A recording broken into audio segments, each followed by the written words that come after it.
across the UK. On DAB+, on your smart speaker, on your smart TV, and on your side. This is Talk.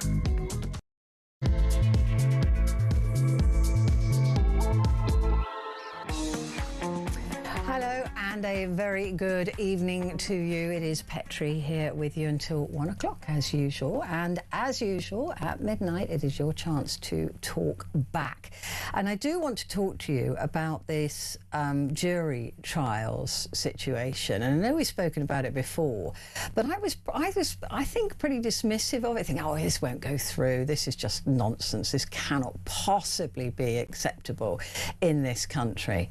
Unfortunately, MPs have voted to allow a bill that would curb access to jury trials in England and Wales to progress to the next stage, despite some Labour MPs stating their opposition to the reforms. Now, the Courts and Tribunals bill passed by 304 votes to 203. That's a majority, of course, of 101, suggesting that some Labour MPs either abstained or rebelled against the government. For a start, I don't think MPs should be allowed to abstain. I think they're paid to make a decision one way or the other. I think it's cowardly to abstain. But still, I can't believe that many people voted against the interests of the British public. I believe that this is a really bad step. I believe that this is going to be taking justice away from us. So I'd be interested to know if you agree. Maybe you're somebody who's been waiting for a long time for a trial, and you would welcome anything that would speed that up. Maybe you're somebody who believes that the only way you got justice was because there was a jury there, the jury of your peers, people who understand the way you live. And well, these judges and these justices, I don't think they're in the real world. Even magistrates, get a bit too powerful with themselves, don't they? So I don't know whether we can trust any form of trial without a jury. And look, that's not the problem. Jury trials are not the problem. What the problem is, there's been a lack of investment in the legal profession for such a long time. And so they're trying to cover up the cracks now by taking away a fundamental right. It's written in the Magna Carta, a fundamental right of British justice. Quicker, easier, just to remove that from us. And once it's gone, it's gone. So I'd love to hear from you on that at midnight. So do give me a call, 0344 499 1000. Calls are charged at the national rate, but we do call you back. And text the word talk and your message to 87222. Really look forward to hearing what your views are on that at midnight. Aside from that, this evening we have the fabulous Ed Wiseman coming into the studio to have a look at the papers. Also, Professor Tony Breslin is here to discuss these new V-level courses. I think they sound like they're a great idea, but maybe they're not. I don't know. Andrew Taylor joins us, who's a criminal defence barrister. He's going to be talking to us about these changes to the Courts and Tribunals bill and whether he thinks that this will speed up trials and be safe. That's what they've got. That's what trials have got to be, safe for us. And I don't trust them, but you might. So do give me a call. I mean, just give me a call as well if you agree with me, because I hate thinking that I'm the only person that thinks that. So it'd be great to hear from you on that as well. But before all of that, US strikes on Iran have continued in what the US Defense Secretary Pete Hegseth has called the most intense day of this war. This conflict has seen an exchange of threats on social media from Iranian officials as White House Press Secretary Caroline Leavitt was forced to rectify a statement made by the US Energy Secretary about a US Navy escorting an oil tanker through the Strait of Hormuz, which apparently didn't happen. So does anybody know really what's going on? We keep hearing Donald Trump flip-flopping on this, that, oh, I could call victory now. It's easy to call victory if you haven't outlined what your goals are. But I could call victory now. I could call a win now, but I'm not going to. We could go on further, and I think that's what we'll do. Aside from saying, well, it's very nearly complete. We're nearly complete. We've nearly done this. So there's a lot of confusion. But what's interesting to me is that Donald Trump thinks he gets to call the end of this? And I don't think he does. I don't think he gets to say when this has ended. The genie's out of the bottle, right? There's an entire mess in the Middle East, which could go on for decades after years of relative quiet. So, who gets to call the end of this war? And how much say does Donald Trump actually have? Well, joining me now to discuss this is Scott Lucas, Professor of International Politics and founder and editor of EA World View. Professor, always a pleasure to talk to you. Thank you very much indeed for joining me. I was quite jealous the other day. I was watching you being interviewed on a different news channel, and I was like, well, hang on, that's my Scott Lucas. Anyway, we've got... Well, that was just the appetizer for the main event. I was just warming up so we could chat tonight. Good man, that's what I like to hear. The reason I'm asking this question, Scott, is because it seems a fairly arrogant attitude to say, well, I'm nearly done, therefore I'm going to call when it's over. When has Donald Trump not been arrogant? I mean, there is, in some ways, I'm not surprised because this is Trump behavior. But of course, what you and I are talking about, as you've just outlined, is this is one of the most serious crises that we faced in recent years, especially with the prospect that it's not only going to be the U.S.-Israel war in Iran, but you've got a war across the region that's taking place amidst the Iranian retaliation. So we're in a position tonight where Donald Trump, his defense secretary, Pete Hegseth, this morning, are thumping their chest and saying, that's it, we've completely wiped out their military, we sunk their navy, we've obliterated, again, their nuclear program. But then Iran's English language spokesman, someone I know really well, a story I'll tell you another time, a guy named Saeed Mohammed Marandi, is going around telling outlets, oh, Iran has won. We've won. Yeah, I tell you what, Scott, we've got a clip of him talking about not just that it's not ending, but what Iran will want in as a demand. So let's just have a listen to him. This is Saeed Mohammed Marandi, professor at Tehran University and a former advisor to Iran's nuclear negotiation team, speaking to Al Mayadeen TV, which is a Lebanese pan-Arabist satellite news channel based in the city of Beirut. This is what he said earlier today. We will no longer accept the status quo. The region has to change. We will not allow the United States or the Israeli regime to be able to threaten us again. In other words, the Iranians will push this war until the United States and the West recognize that attacking Iran is not an option. Not now, and not ever again. So this war is not going to end anytime soon unless the other side capitulates. And even when the other side backs down, there will be changes. Iran will not accept Arab family dictatorships hosting US bases that can harm us. And they will have to pay compensation for the slaughter and the murder that has been carried out. None of these regimes are innocent. Qatar, Saudi Arabia, the Emirates, Bahrain, Kuwait, Oman, none of them are innocent. All of them host US bases. All of those US bases have been used to conspire against Iran. All of them have been used to kill Iranians, murder Iranians, and not just Iranians. They've been used to kill people in Yemen. They've been used to kill people in Lebanon in a different way. So this war will end with a shift in the balance of power in this region. The axis of resistance will no longer accept a hanging sword above it. That sword has to be broken, and it will be broken, God willing. So there you are, Scott. I mean, does he speak for the Iranian regime? He's an unofficial English language spokesman for the regime. I've known him for more than 25 years. He was a University of Birmingham PhD student when I taught there. And then as some of your listeners and viewers may know, I worked in Iran up until 2009, including at the University of Tehran, until I was told, including by Mr. Marandi, if you come back, we've got a nice room waiting in Evin prison for you. So I've seen this type of rhetoric, not just during this current crisis, but for many years. And what you get there, Petrie, and why it's important, and why I'm glad you brought it out, is we know what Trump says. We know what the Defense Secretary Pete Hegseth says.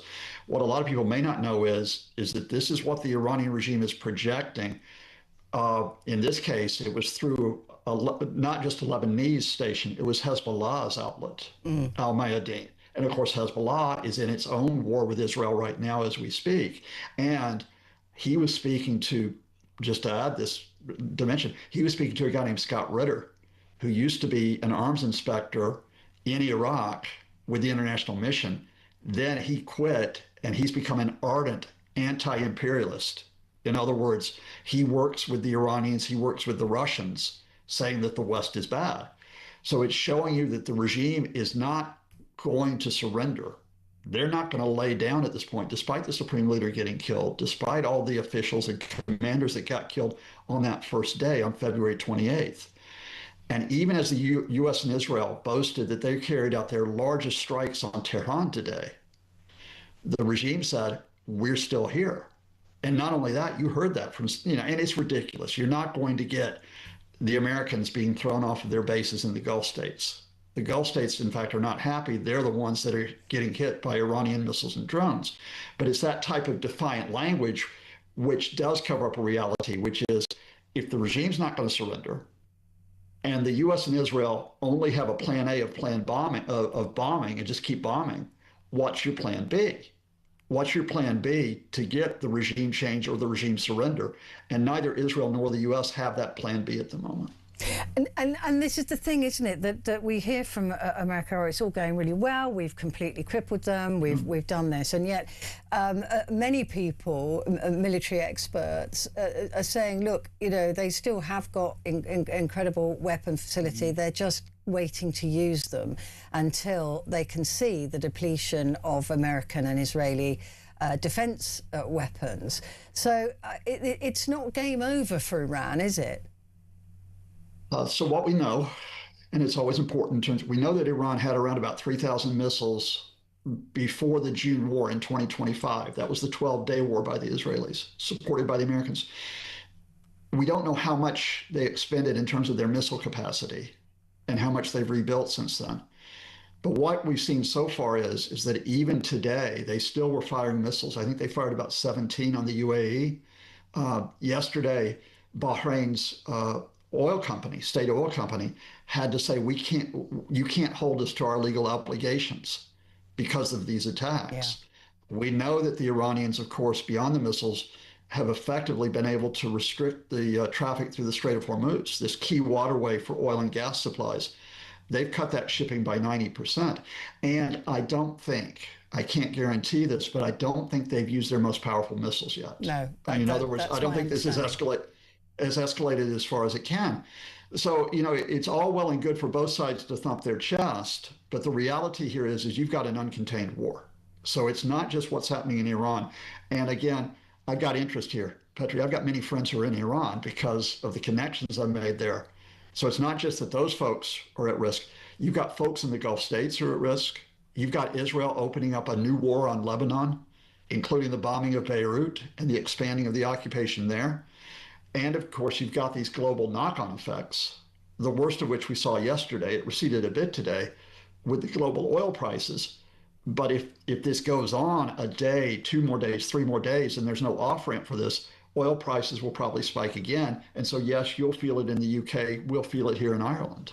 And reports are as well that when Trump said, this could be over soon, that annoyed Israel, because Israel isn't done. Israel knows what it wants to achieve, and it hasn't achieved that yet. And in fact, and then Donald Trump was annoyed that Israel was bombing Iranian oil fields.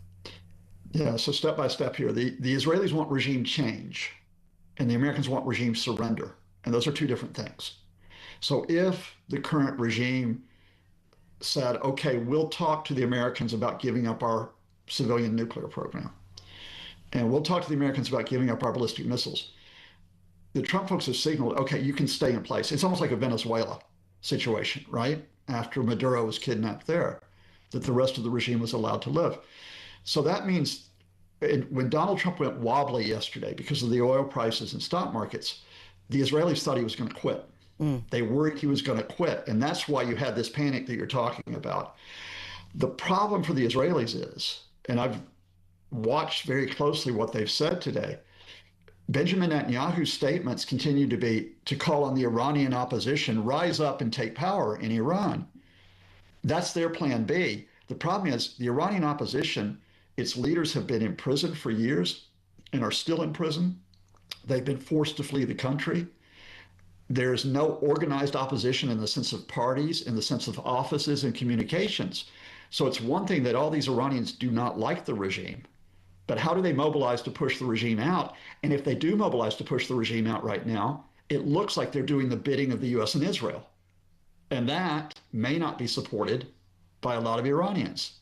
You know, it's one thing to have a change from the inside. It's another to have it imposed from the outside.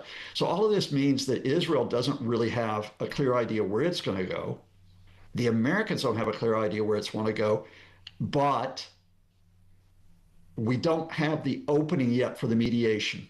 Qatar has been trying to mediate for several days now. This is the Gulf state. It has the largest American base in the region. It has oil, and it has a lot of the Trump family's investments. So there are possibilities here. But when the Emir of Qatar went to Trump over the weekend and said, look, it's really time to look for a way out of this, go back into talks with the Iranians, the White House shut him down. It's going to be difficult to talk to the Iranians, though, isn't it, for America? They, like you said, they've killed a lot of the leadership. Iran has responded by putting in an even more hardline Ayatollah. And what would they speak about? I mean, you know, the new Ayatollah, his family were killed by America. There's not going to be any softness there, is there? Is there even a chance of a talk? The thing is if you want to survive as a regime, and remember, they faced those serious protests in January that challenged them as well. If you want to survive as a regime, you swallow hard and you may go back into talks. And if you look at the signals that have been given through the foreign minister, Mr. Arakchi, or the main political official right now, Ali Larijani, they're signaling the idea. They're saying if the Americans cease fire, they'll talk. Ceasefire, right? Yeah. Now, what do they talk about? When the talks ended on February 26th, 2 days before the U.S.-Israel war started, the Americans wanted three things from the Iranians. They wanted the Iranians to give up all of their civilian nuclear program. They wanted them to limit their ballistic missiles, and they wanted them to break their alliances with groups like Hezbollah and the Houthis in Yemen. The Iranian response was, look, we'll limit our nuclear program, but we won't get rid of it entirely. We're not going to talk to you about ballistic missiles. That's not what we're here to discuss. And we're not going to break our relationships in the Middle East. Now, are the Iranians willing to compromise on that? But are the Americans willing to accept that the Iranians cannot completely get rid of their nuclear program? Because if they do, the regime loses legitimacy. I'm just going to tell you that. They've staked their legitimacy, and I will emphasize, not on a nuclear weapon, but on a civilian nuclear program. Yeah. That's the space, and that's where Qatar has to try to navigate that space, but they got to have an opportunity to do it. They've got to have a door open up in the White House. The other thing that Donald Trump's got to be very careful of is declaring a victory too early. We've seen that already with George W. Bush in 2003, was it? And declared victory and said, you know, we're done, we've won, you know, the Allies have won, it's been great, we're wonderful. 8 years later was when things started to settle down. So, I mean, Donald Trump has got to be, because if he declares victory, what is he declaring victory of? And what does he leave behind that might rage on for years to come? Yeah, I mean, they've kind of got themselves into like a cul-de-sac here, because to avoid that latter part, getting bogged down for years to come, they haven't committed ground troops. But you can't really get regime change unless you commit ground troops, right? And the only way you get the regime to fall, you can't just bomb them into submission, is either the whole country falls apart and the opposition rise up, and we're not seeing signs of that, or the forces have to go in. So although the Trump folks avoid that longer term issue, they then have the immediate problem of, okay, we don't have a way to conclude this. Because if Trump says he wins, but if Iran still has its nuclear program, what's different from where you were before the war? If Iran still has its ballistic missiles, what's different than before the war? Yeah, what have you won? What have you won? And what you've got right now is we're going to now see, this will be on a daily basis. You're going to see Trump and Pete Hegseth each on a daily basis going out, and they're going to do the whole thing of look at stuff blow up. Yeah. Right? And the thing is, and I've heard American commentators saying, oh yeah, this is it. They're blowing everything up. There's no way the Iranians can hold out. Just a quick reminder to folks. You could blow up lots of stuff in Vietnam. That did not mean you win. You could blow up lots of stuff in Iraq after Saddam fell. That didn't mean that you wound up winning, right? You could blow up lots of stuff in Afghanistan. That didn't mean you kept the Taliban out of power. So it's a Wizard of Oz moment, because if you pull that curtain back in Washington, what have you won? If you pull that curtain back in Tehran, you've survived as a regime. Yeah. But what have you won? Cold reality is nobody is winning this, but nobody wants to admit that nobody is winning this. And just finally, the rest of the region. I mean, again, I was reading earlier on that the point of Iran at the moment, what they're doing, is to bring down economies around the world. It is to show the West that we're too reliant on money and oil and all of those things, and they don't care if we all go to hell in a handcart.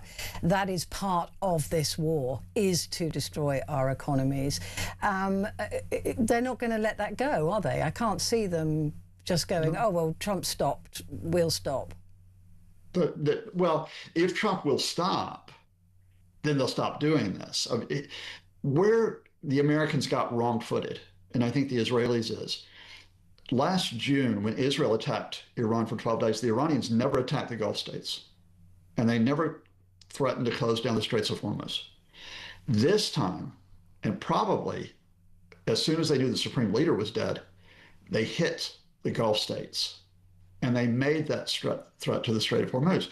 Now, some analysts at the time, and some analysts, I like really well, but they said, oh, the Iranians have made a terrible mistake here because they're alienating the Gulf states. They're putting the Gulf states on the side of the United States. Look, I think the way this is panning out, this was the only option they felt they had, which was they had to scare the Gulf states.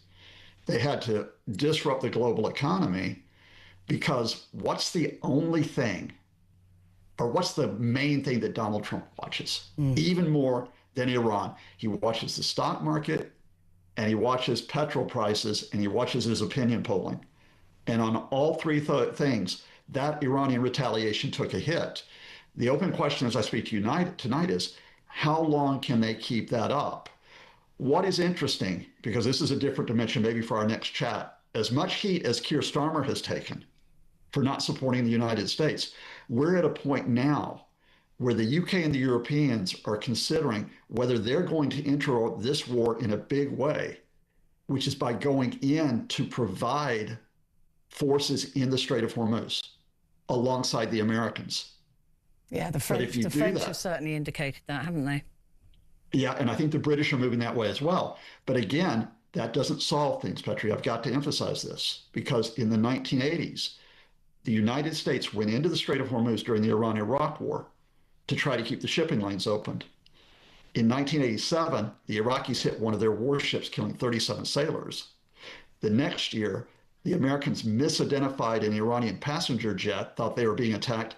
They killed almost 300 Iranians in an incident that's remembered to this day in Iran. So it's one thing to say we're going to go into the Strait of Hormuz and escort these ships to get their oil supply moving again. In practice, it's not a done deal. It will face challenges. Scott, Always a pleasure. Thank you very much indeed. Scott Lucas there, Professor of International Politics and founder and editor of EA World News. Quick break, back in a sec.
Across the UK, on DAB+, on your smart speaker, on your smart TV, and on your side. This is Talk. Hello there, this is Talk and it's Petrie here with you, and coming up at midnight, of course, it's your chance to talk back, and I do want to hear your views on the latest information we have on jury trials. MPs have voted to allow a bill that would curb access to jury trials in England and Wales to progress to the next stage, which I'm quite shocked about. I mean, I remember when Lammy first suggested this, I thought there's no way this is going to get this is no way. This is written in the Magna Carta. This is a fundamental right of justice in this country. There's no way that anyone can accept that. Well, it appears that the MPs are not working for us, but they're working for themselves. So they have voted, although some Labour MPs voiced unhappiness with the plans, and others saying, well, by the time it gets there, it'll all be watered down anyway. So it's just kind of a bit weak, I think, of them. But listen, I'd like to hear from you what you think of this. Do you think that justice is safe without jury trials? Do you think that there is justice without a jury trial? It's a fundamental right for us to be tried in front of our peers. And if we're not tried in front of our peers, who's going to make the decisions? And how much do we trust them? At least if there are 12 people with differing views and differing lifestyles, they're going to come up with some kind of conclusion. And on the whole, it's usually quite safe. So for me, I would personally demand a jury trial, because I trust normal people, people like you and me, more than I trust them, in inverted commas. So that's what we're going to be talking about at midnight. Do give me a call. I'd love to hear from you on this. Maybe you're waiting for a trial and you think, great, this will speed things up. Maybe you're thinking that you wouldn't have got the verdict that you did get if it hadn't been for a jury trial. Let me know your experiences of this. I'd love to hear from you. 0344 499 1000. Calls are charged at national rate, but we do call you back. And text the word talk and your message to 87222. Well, as I was saying, the current government plans would only save less than 2% of court time. And this is from a group of lawyers, top barristers and retired judges have been on to the government to ask them to rethink this. That they're saying that there's no evidence it would solve unprecedented delays in criminal courts. A proposal known as the Courts and Tribunals Bill has tonight passed the Commons as MPs backed it 304 to 203. It would replace juries in England and Wales with a single judge in cases where the maximum sentence would be up to 3 years. That's still a long time to deprive somebody of their liberty. The aim is to help ease Crown Court backlog, which has reached record levels with 80,000 cases, meaning that some defendants charged today may not face trial until 2030, which obviously is wrong. But you don't fix wrong by being wronger, right? Joining me now is Andrew Taylor, a criminal defence barrister. Andrew, thank you for joining me. Good to see you again.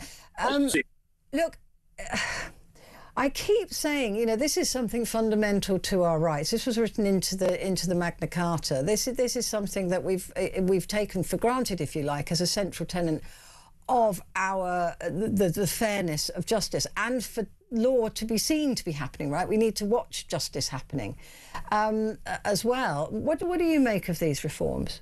I think it's outrageous. And to think that a Labour government and a Labour Party is bringing in this reform makes me absolutely stop in my tracks. The Labour Party in 1948, this was the first ever Labour majority government. Britain was on its knees. We had no money. We just fought the Second World War. And to their eternal credit, they brought in the Legal Aid Act. And they did that because they wanted fairness and justice for people, having seen the horrors of the Second World War, the Holocaust and everything else that had happened in Germany and other countries. And to their eternal credit, they wanted fair play. This moves opposite directions because you need to go back 350 years. And there's a plaque up in the Old Bailey, and it celebrates the case of William Penn and Mead. And that case was absolutely epoch-making, because the judge in that case wanted the jury to find Penn and Mead guilty. And they voted with their conscience and said, no, we will not. And the judge locked them up. They were people of fortitude. Women in those days, you'll be very sad to hear, were not even allowed to be on juries, but it was men. And the men stood firm, and the law changed. And from that point forward, for 350 years, juries have been the arbiters of guilt or innocence. I've been doing jury trials for a very long time, and I can tell you this. In my vast experience, juries nearly always get it right. And we have confidence in the jury system. The jury system may come with some expense. It is cumbersome, but it's the best system that we've got. And what is interesting is when they say we're going to bring in these reforms, they've not been piloted, they've not been tried or tested. Nobody knows whether they're going to work, and I personally think they won't work. And as people have said, with an 80,000 case backlog that has been building up for years, to suddenly say we've got this backlog is completely disingenuous. The backlog has been building, and the reason it's been building is this. Various governments have underfunded the criminal justice system. They've underfunded the courts, they've underfunded the police, probation, and everything else that makes up the criminal justice system. And this is an attack on people's human rights and civil liberties. And to think that Keir Starmer is the Prime Minister behind all this makes it even more outrageous. Well, and Lammy, to be honest. The two of them together, I think, on their tombstones, they will have, I believe, these were the people that led to injustice, not as most people would like to have on their tombstones. They fought for good and they fought for justice. The one thing that people need to realize about this is that victims and witnesses would much prefer to give their evidence in front of a jury than one judge who might be seen as privately educated, Oxbridge educated. He may come from a tiny minority of the population, middle class or even upper middle class. I did a case in Snaresbrook a few months ago, the biggest criminal court in Europe, and the jury there were truly multi-ethnic. You had 12 people drawn from all different types of society, ethnicity, backgrounds, education, and they pooled their collective knowledge and came to a decision. Now, people have confidence in that. The idea of one man or one woman, because of course, you could imagine somebody might be a sex worker and complains about rape, or somebody might come from a very underprivileged background. They're not terribly educated. They may be very poor. They may have lots of challenges. They might fear giving evidence to a judge who they'll think will look down their nose at them, who might be judgmental to them in their lifestyle. Juries are made up at random, names chosen by computers, and what happens is the jury, I think, look at people, witnesses, whether they be for the prosecution or the defense, and they can sometimes empathize or even sympathize with them. The idea of one judge sitting in judgment, and it's interesting, some of the judges that I've spoken to, both sitting judges and retired judges, don't want that responsibility. They are perfectly happy to see the system survive in its present form. And that is, they are the judges of the law, but the juries are the judges of guilt or innocence. That's healthy, and it is completely disingenuous for David Lammy and the Prime Minister to say, this is something that is going to speed up the justice system. It will not speed up the justice system. It was only 2 weeks ago that they lifted the cap on Crown Court trials. And so that your viewers and listeners will know what the cap is, the government had an artificial limit on the amount of days that Crown Courts in England and Wales could sit. So in other words, rape victims would walk past an empty courtroom where there is no judge and no court being heard because the government refused to fund it. And those people would be sent from court saying, come back in 2 years, come back in 3 years. It was only 2 weeks ago they lifted the cap. It's almost like saying, we're only going to replace so many hips, we're only going to do so many knee replacements, or we'll only take so many appendices or appendix out, because that's all we can afford at the moment.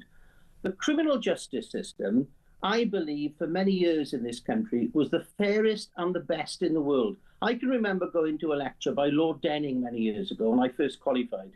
And he said, you cannot find a better country in the world in which to be arrested. Now, most people would laugh at that expression and say, well, nobody'd want to be arrested. But we had all the checks and all the balances. And the center stone of our criminal justice system is a jury trial.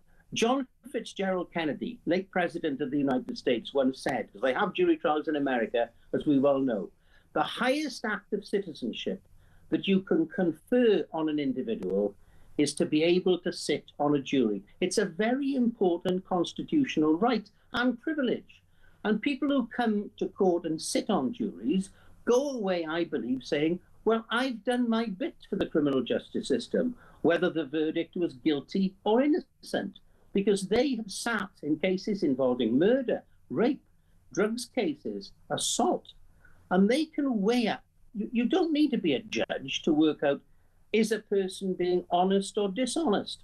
Was a woman raped or wasn't she raped? These are questions for ordinary everyday people. It's a system that has served us well for 350 years. And for us now to have somebody overnight saying, we can rip that up, and to say, oh, well, it's only going to be for cases involving sentences up to 3 years. As you quite rightly said in the introduction, that's a very long time. But this is the first step in a very, very slippery slope if the government are allowed to get away with it. Because the government's plan is to bring in non-jury trials. Non-jury trials, but also it appears they want the magistrates' courts to mop up a lot of these cases, and they're not fundamentally qualified to do that. Magistrates are lay magistrates, apart from district judges who are trained lawyers. and we don't have enough magistrates in any event. And it's a bit like it's dumbing down, and I agree. It's a very simplistic way of looking at things. Nobody that I know in the criminal justice system supports this proposal. Nobody I know supports it. Everybody is implacably hostile to it. And the reason for that, it's not vested interests, because everybody that I know who works in the criminal justice system, whether they be probation officers, whether they be court officials, barristers, solicitors, we all work hard to keep the system going. And my word, over the last 5 or 6 years, we've had every challenge under the sun thrown at us, apart from COVID, apart from underfunding, and lots of people want to make the system work. This is going to drive a horse and cart through fairness. And there will be Labour MPs, I'm sure, tonight turning in their graves. People like Clem Attlee and Irene Bevan, who fought for justice. And the very people who've got most to lose by these proposals are the very people that David Lammy and the Prime Minister seek to protect. People from underprivileged backgrounds, people from the ethnic minorities, people, unfortunately, in life who've had every challenge that can be thrown at them. They are going to be the net losers in all of this. Yeah, I mean, how do you keep bias out of courtrooms when it's just one person sitting in judgment? How do you even do that? I don't think you can. I mean, let me give you an example. Somebody might give evidence in court, whether as a victim or a defendant, and they may talk about their lifestyle. They may talk about being in care. They might talk about being abused in care, and that ruins people for life, as we well know. And they may say, well, the reason I did something was because of my childhood, my upbringing. I didn't have a childhood. I was effectively drawn from pillar to post. And juries, I think, are able to look at people and they're able to evaluate them. Sometimes they can empathize with them. To have one judge sit there and pass judgment on other people who may come from, and probably do come from, very, very different backgrounds. People who've never even done GCSEs, let alone A-levels, and gone to university. People perhaps who haven't worked. People who have disabilities. People who will say, well, this judge has got absolutely nothing in common with me.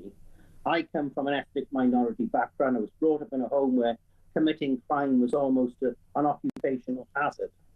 And then, of course, they will be expected to give their story to the judge. And the judge will then sit not only in judgment on the law, as they do now, but judgment on the facts. And they'll have to come up with a verdict. And the other thing the government haven't appreciated is this. That just the moment the jury give a verdict, they say guilty or not guilty. And that's the end. The judge, whoever he or she might be, will have to give full reasons for why that person was found guilty. In other words, I believed X, I didn't believe Y. I believed the evidence of the following experts, but I rejected the others. At the moment, when a judge finishes a case and the jury go out, that judge moves on to the next case. So sometimes judges will have 2 juries in retirement, and he or she can carry on with doing other work. When the judge is the judge of the facts and the law, he or she will then have to come up with a full reasoned judgment. And as we know, some cases are not simple. The issue on the face of it might be simple. They'd have to go through all the witnesses, all the evidence, justifying their verdicts. Why did they find somebody guilty? Why was he guilty and not guilty? What evidence did they like and what evidence were they prepared to reject? That is going to tie up judges when at the moment judges do other work. The jury don't give any explanation for finding people guilty or not guilty. They don't have to. They're not even allowed to discuss why they found somebody guilty or not. It's very different when it's a judge. And I don't think that anybody in the government, and I mean that, David Lammy, the Prime Minister, nobody has thought this through. It's rushed. And I think Lammy and Keir Starmer should take a leaf out of Harold Wilson's book. He was a Labour Prime Minister. And the one thing that he said, which became very famous, when you're in a hole, you stop digging. They're in a hole, but the hole is getting bigger and bigger. They're not digging by hand. They've got a JCB at the moment. Very, very worrying, Andrew. I just hope that the Lords step up on this occasion. Andrew Taylor there, criminal defence barrister. So there you are. That's the conversation we're having at midnight. Do you agree with him, or do you think that it would be OK without a jury? Give me a call.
UK.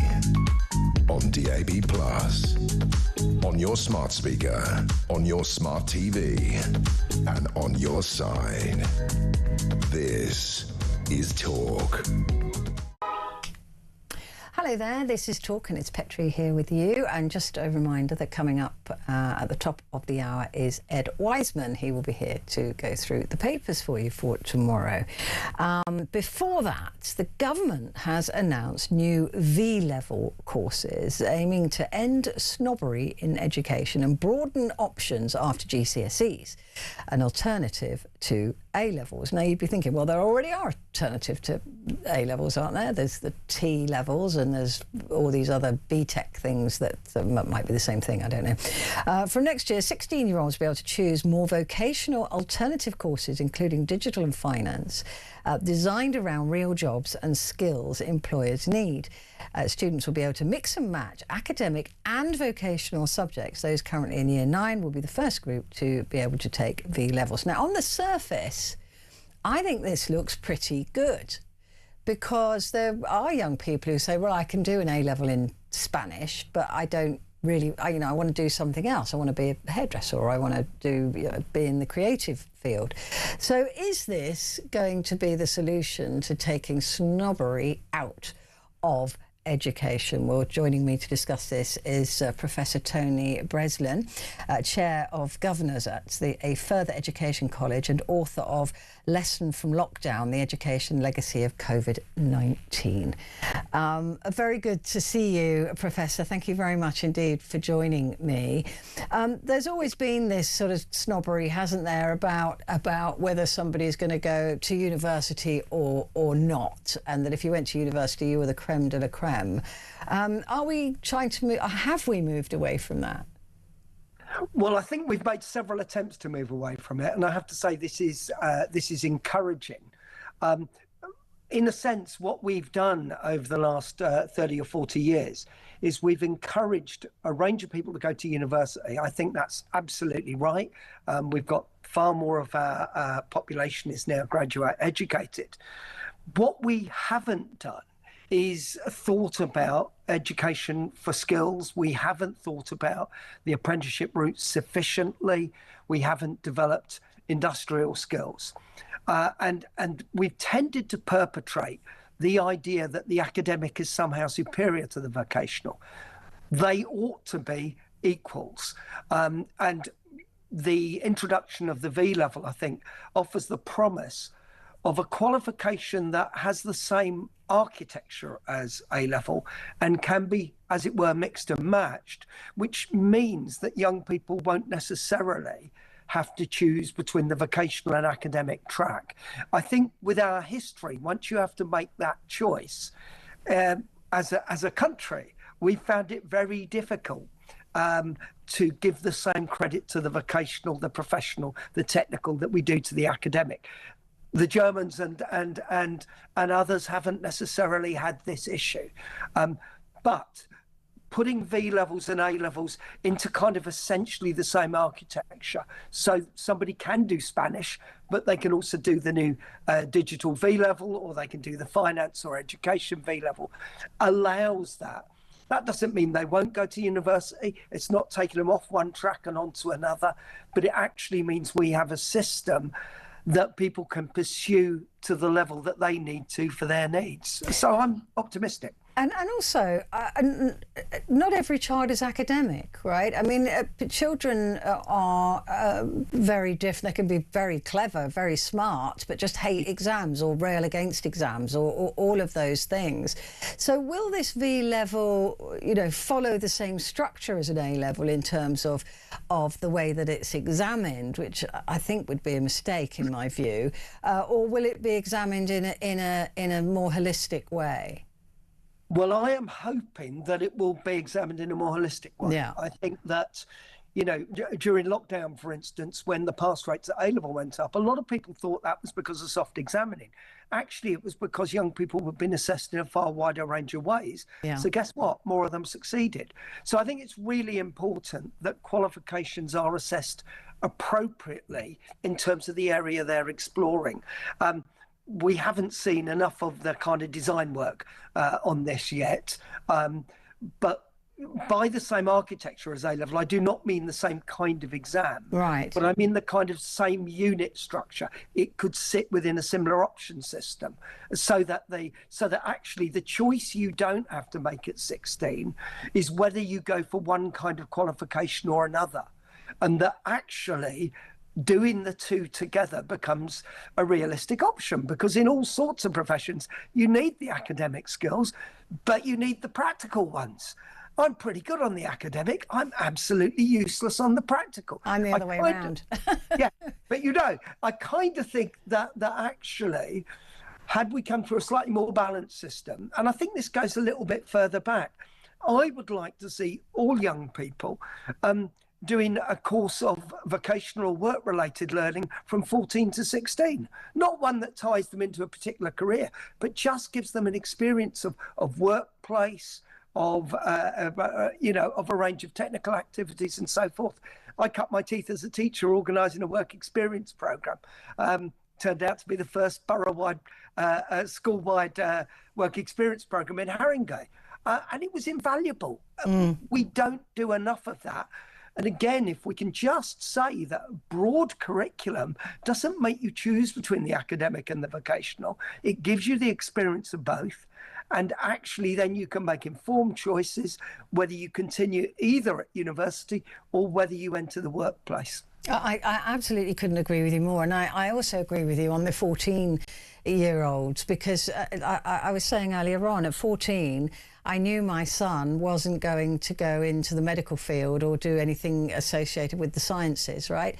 But he was forced to continue doing those sciences until his GCSEs. It was a complete waste of everybody's time, whereas if he'd been allowed to redirect and go in a different direction, he would have remained being engaged in education. And that is the problem we have, isn't it? If you don't get them at 14, then they lose that connection with learning. They don't want to learn anymore, and that is what's devastating young people at the moment, is they lose that connection to wanting to learn. We talk about having a school attendance crisis. I don't think we've got an attendance crisis. I think we've got something far more profound, a crisis of educational engagement. I agree. And one of the things that we do at 14 is we have all our young people choose circa 9 or 10 GCSEs. Now, rather a long time ago, I was a GCSE chief examiner, and 10 GCSEs isn't a broad curriculum, it's 10 variations on a theme. I would like to see that curriculum from 14 have some really good quality, have a group of academic subjects, maybe 6, have some real good quality vocational education, have some real good quality community engagement, citizenship, social education. That would be breadth. But it would also mean that then young people don't get to this cliff edge at 16, where effectively at the moment we say, are you academic or are you practical? Well, the vast majority of us are somewhere on that continuum, but not at one extreme or the other. So that's what we need to do. We have to understand that you can reach exactly the same heights in any occupational field. And that we've got to get away from the fact that if you kind of work in engineering or you work with your hands or whatever, you're somehow not of equal status. Because if we perpetrate that, and we had a thing a few years ago where children that were failing at the curriculum could do a vocational course. Well, that gave the worst messages of all. Absolutely. Because if you keep throwing the naughty kids a car engine, you're never going to get the top end engineers you need, because you've already put a down on the status. So I'm hopeful that what V levels will do is they will, give a greater equality of status than we've managed so far.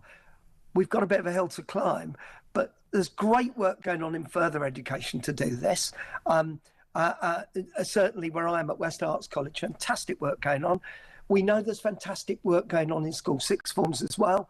But actually, we want more young people to be doing a combination of the academic and vocational from an earlier age, so they can make real choice and they don't arrive with already a kind of sense of how the world views these things, because that leads young people to choose courses they don't want to, and that leads them to lose their love of learning. And you know, the young people who are going into reception at the moment, the children, they're going to have 3 or 4 careers in their life. Yeah. And a lot of them are going to be portfolio workers, and they're going to do 3 or 4 things at once. Well, actually, they have to leave school with a love of learning, because they'll have to keep learning as they change for these different careers. So the worst thing we could do, and what the current system is doing a bit, is we could put them off learning. That would be a real defeat. Yeah, for me, that is the biggest challenge. Is the whole idea of being put off learning. I think that is it. My vision mixer went to your college, so there you go. Just saying, excellent. You turn out some good people. She's all right, Jana. She's all right. Professor, thank you very much indeed. Stay where you are. The papers are next.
Across the UK, on DAB+, on your smart speaker, on your smart TV, and on your side.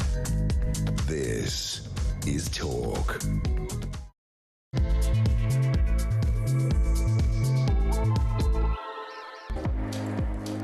Hello there, this is Petrie here with you, and don't forget, coming up in an hour's time we have the Talkback Hour, which is literally what it says. It's your chance to talk back. It's a full hour of conversation between you and me, and I literally can't do it without you. So I'd love you to give me a call, and what I want to talk to you about is the latest on the jury trials fiasco that the Labour government is desperate to take away rights that are written in the Magna Carta. And that is our right to ask for a jury trial. They want to limit it only to the worst of the worst, that they will get the jury trial, but the rest of us, we just won't. We'll have one judge, or we'll go to a magistrate, and they decide our fate. And they can imprison us up to, well, it's 18 months to begin with. Then there's going to be a special thing about 2 years. So anything over that, it would go to a jury trial. Anything over 3 years would go to a jury trial. But it's still a long time to be locked away if somebody's biased against you, isn't it? And I don't trust I don't trust one person to make a decision on the basis that they might be biased, they might have a bad day, they might be grumpy, whereas at least if you've got 12 people in a jury, they can at least hash it out right and talk about it and go, yeah, well, I agreed with that and I didn't agree with that, and then come to some decision. Barristers are not happy about this. You would think that would be self-serving because, of course, they like a jury and they want to stand in front of a jury. But, you know, they're saying that this isn't what this is. This is about the fact that this is a basic right, a human right in this country that we've had for hundreds of years, that Labour, without putting it in their manifesto, without coming to the country, without asking us anything about this, have decided arbitrarily. David Lammy has, and I think it's Levine, Levine, Lord, anyway, I'll get the name right in a sec. I think it's Levine, who said, well, we could do without juries. Well, can we? Really? It is Levine, I thought so. Sometimes I should trust my own memory. So Lord Levine, he was the one that said we should get rid of juries, and that would speed up the legal process. But that's not what the problem with the legal system has been. The problem with the legal system has been underfunding and capping the amount of days that courts can sit. So no wonder there's a backlog. But they're trying to persuade us that this will solve the backlog. Juries have never been the problem. Do you think that this is the right direction for justice in this country? Or are you concerned about it? Give me a call. I'd love to hear what you think about this. 0344 499 1000. Calls are charged at national rate, but we do call you back. And text the word talk and your message to 87222. Well, with me in the studio is a wise man. Hi, Petrie. Called Ed. Hello. Is it Edmund or Edward? It's Ed Wood, but nobody calls me that. I think you look like an Edmund. Do you think that? Yeah. I've had that before. Yeah. I've had that before from another Edmund. There you go. Who said he looked like I should be called Edmund, but no, Edward. Ed. Yeah, Ed's good. Everyone calls me Ed. Ed. Apart from the doctor's receptionist. Do you know what I mean? Yeah. It's what about official. your mother when she was cross with you? Yeah, exactly. Full name. Full name. Yeah. 100%. Yeah. Which is why I have possibly a negative association with it. But no, everyone Ed. It's hard to beat Ed as a name. It's good. You can't shorten it. No, can't shorten it. Very quick to type. Quite near the top of the alphabet. Yeah. It's a do-it-all name. Yeah. I can recommend it. If mine's rubbish. Petrie. It's unusual. How many Petries do you meet? None. Have you ever met another Petrie? No. Ever? Well, no, but I do know there are two more Petries in existence, because when I was at a different radio station, there were two individual women who contacted me and said, can I name my daughter Petrie? And I was like, yes. And that Go happened? for it. That happened. Sure. Don't look at me like that. No, I'm just surprised. No. that happened. And somebody had a chicken called Petrie. Related to you as well? The chicken was called Petrie Hosken, so full name. Really? Yeah. Yeah. That's a funny coincidence. It is a funny coincidence. Came from a long line of Hoskins. I don't know. How did that come about? I feel like there's an anecdote here. Oh, and there's a recruitment company called Petrie Recruitment, and of course there is the Egyptologist who's called Petrie, the Petrie Museum in Bloomsbury. Okay, so you're in good company. I'm in good company. Ranging from... Yeah, but Petrie is a Scottish surname in the way it's spelled, Petrie. Yeah, okay. That doesn't surprise me. Yeah, but so there's a lot of people with a surname Petrie. Not a lot of people being called it as a first name. No, I don't know anybody else. I once did a competition at an old radio station saying, anybody called Petrie, just give me a call. Nothing. Worst phone-in ever. Absolute silence out there. Absolute silence. Yeah. And that was when the woman rang me and told me about her chicken. Okay. Yeah. That's worse than silence in a way, I suppose. You've got to work with what you've got, really, in a broadcast situation, don't you? Yeah, you do really. Gentle clucking in the background. I wish I'd changed my name ages ago, but it's too late now. I can't. It's too late now. I don't think you should change it. What would you change it to? I don't know. Something Something nicer. to Jane. Yeah. I don't know. No, I don't think so. Oh, I don't know. Anyway, Ed Wiseman. Do you think that getting rid of juries is potentially a dangerous move? Yeah, I'm with every single solicitor and barrister, most of the legal profession, and pretty much everybody outside of the Labour Party. And even they aren't convinced. But they voted it through in quite a majority. There's still a hoo-ha about it. It's not unanimous. Yeah, but it's not unanimous, and they're saying, oh, don't worry, because it will get watered down. And it's like, why can't you stand by your principles and just vote against it? And this is where I think that MPs abstaining from votes is lame. It's pathetic. Just vote with your conscience. Yeah. Don't just abstain from. They shouldn't be allowed to. We pay them to come up with decisions. We literally pay them not to abstain. Yeah. It's, I think that has been pretty bad, especially when there is something of such constitutional note as the abolition of, it's not just a quiet, you can't just slip off to the pub like some minor education bill that nobody's going to remember. That nobody's going to remember or care about. This is going to change the trajectory of justice in Britain for generations, and I think they probably should have shown up for it. But again, I'm not an MP. I maybe they know something that I don't. Maybe they're playing a complex game of... Well, I mean, maybe they've been whipped into it. We don't know. That's precisely what's happened, isn't it? Because there's been all sorts of other ramifications. The Labour's lawyers were prevented from briefing the MPs, and the Guardian was talking about that earlier on. And I think it feels like dirty tricks combined with authoritarianism, which is just quite bad vibes at the moment. Yeah, there are possibly lower hanging fruit than this. And as you put it earlier on, the justice system doesn't need this. Doesn't need it. It's not going to make. It's not going to make that fundamental difference. No, exactly. It doesn't need to be bought. It just needs more cash. Yeah. It just needs more money, more resources. But it always seems that when governments want to save money, they do it by taking our rights away. Oh, it's funny that, isn't it? It's the easiest option. Yeah. It's the quickest and easiest thing. Let's just take away this right from people. But New Labour also wants to take away the right to protest. Yeah. It also wants everybody to show their passports every time you go on Facebook. It wants a lot of data from people. Yeah. It's not exactly a freedom and liberty party. No, it isn't. But this will be. I think this is potentially devastating. Oh, completely. For justice. But again, if it was just one of these things, if it was just the abolition of jury trials and they hadn't done the Online Safety Act or all of those things. Or if it and they wanted us to have that ID, don't forget. Which exactly. All of these kind of just adds up. And just one, sitting in front of one judge who literally is judge and jury. Is it going to be one judge? Is it going to be? Well, in a lot of cases it'll be one judge. In other cases, magistrates' court, I think you can have three, but it just depends. But then what if you can't counter bias? No. Right, and it may be unconscious bias as well.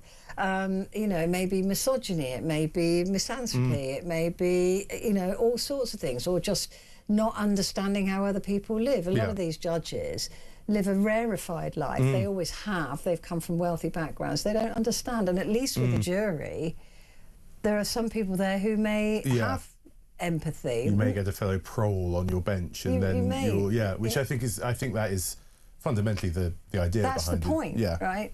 Is that you're judged by your peers. Yeah, and they might be dense. Have you ever done jury service? No. Well, I have, and so I possibly have a slightly different... But I still have more faith in a jury of my peers than I do in, as you put it, just one person who might be having a terrible day, who might be on his 17th court case.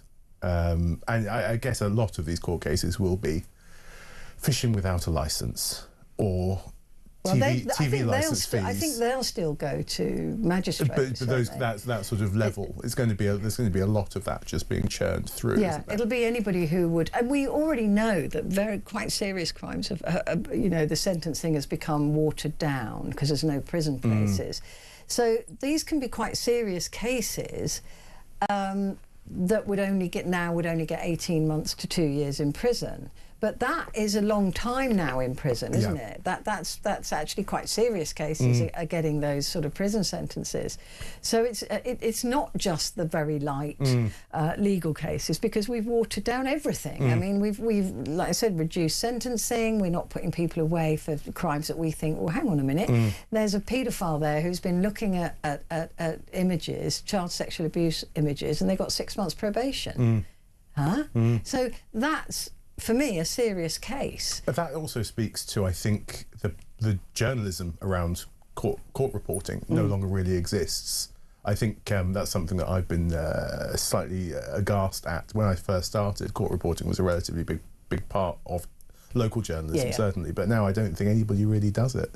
But at least we can see justice being done. I mean, I don't know whether we don't have enough of the detail, but if it's just a judge, do we still get the opportunity to go in and sit in court? Well, it must be a public watch? Gallery, surely. Well, but then knowing this lot is there.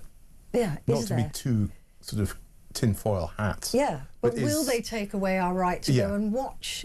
If Keir Starmer had his way, would he have any scrutiny at all? The family courts are closed, which I think is wrong. I think that family courts should be open to the public, because you've got to see justice being done. Because if justice is done behind closed doors, you don't know that it's been done properly. And I've spoken to, in my career doing phone-ins, I've spoken to hundreds of men who will call about family court and say, you know, it was so unfair, everything about it was unfair, but because there's nobody to witness it, it can be. They just get away with it. So that for me is also a concern, that if we no longer have the right to go and witness these cases going out and being done, that really is serious, because then you are trusting in a government and you're trusting in a judiciary that has no real common oversight. And there is you are reducing the number of people in the courtroom, which I think has an effect as well. If you are sitting in a normal Crown Court, there is 20 people kicking around, whereas if it's just you and the defendants, it becomes a different kettle of fish. I don't know if I believe that it will just be just one judge. Surely. Well, the barrister I was talking to earlier on, a chief barrister, he was saying that there's going to just be one judge. It's going to be as in the same judge that sits in a Crown Court now, just without anybody. Would be judge and jury, Yeah, which is a disaster, I think. It's possibly fundamentally wrong, isn't it? Yeah. Well, as they say, it might get watered down, but it does point. It feels as though it's going to be a fight for even retaining these quite basic. And I was a bit blasé when it was first mooted by Lammy. I just thought, it's never going. I said on this show, I probably said, well, it's never going to happen. And here we are. And yet here we are. But this is the problem, as you say. There is a degree of complacency when you're dealing with something like the constitutional foundations of the country. You just think, oh, it'll be fine. It'll be fine. It'll always be there. Our freedoms and rights will always be there. It only takes an organisation like this lot to think, hang on, how can we make this worse? Yeah. And I think this is going to be it has the potential, if it isn't nipped in the bud, to be the fight of this decade, to try to make sure that... I always say to young women, don't think that any battles have been won. No. We have to keep fighting them from day one. Exactly. You don't take it for granted, the rights that we've got. Well, we're going to continue. I know.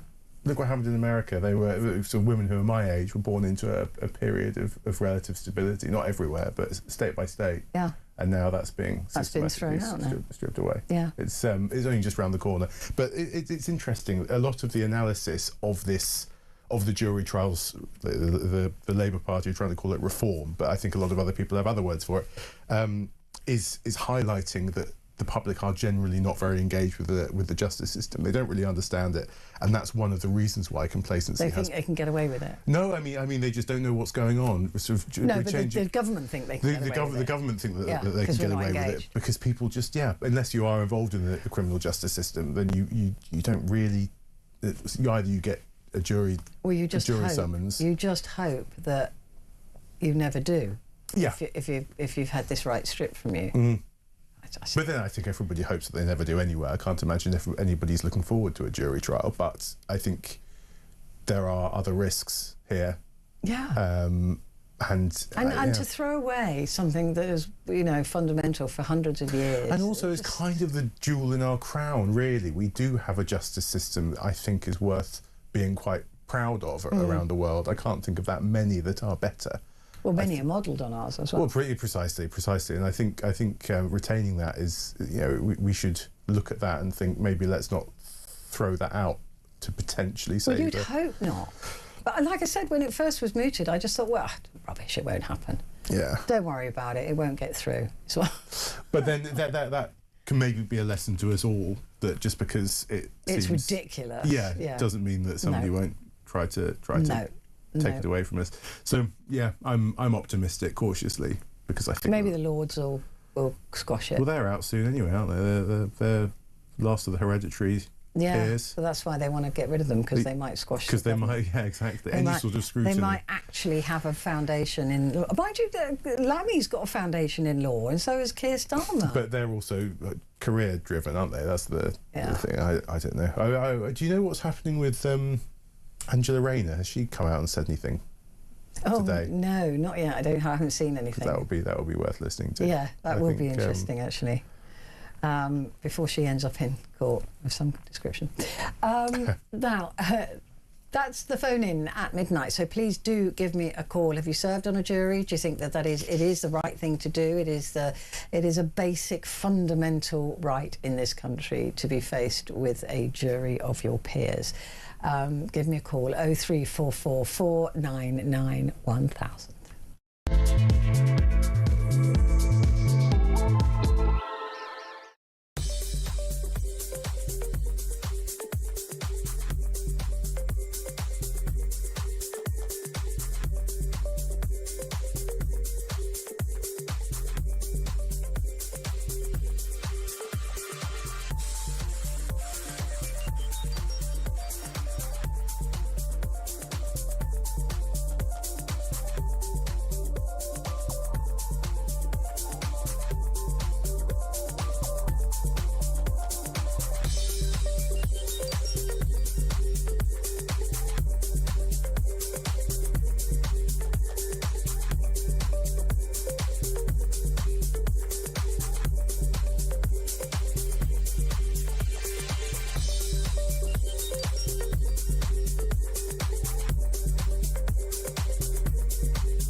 Across the UK, on DAB+, on your smart speaker, on your smart TV, and on your side.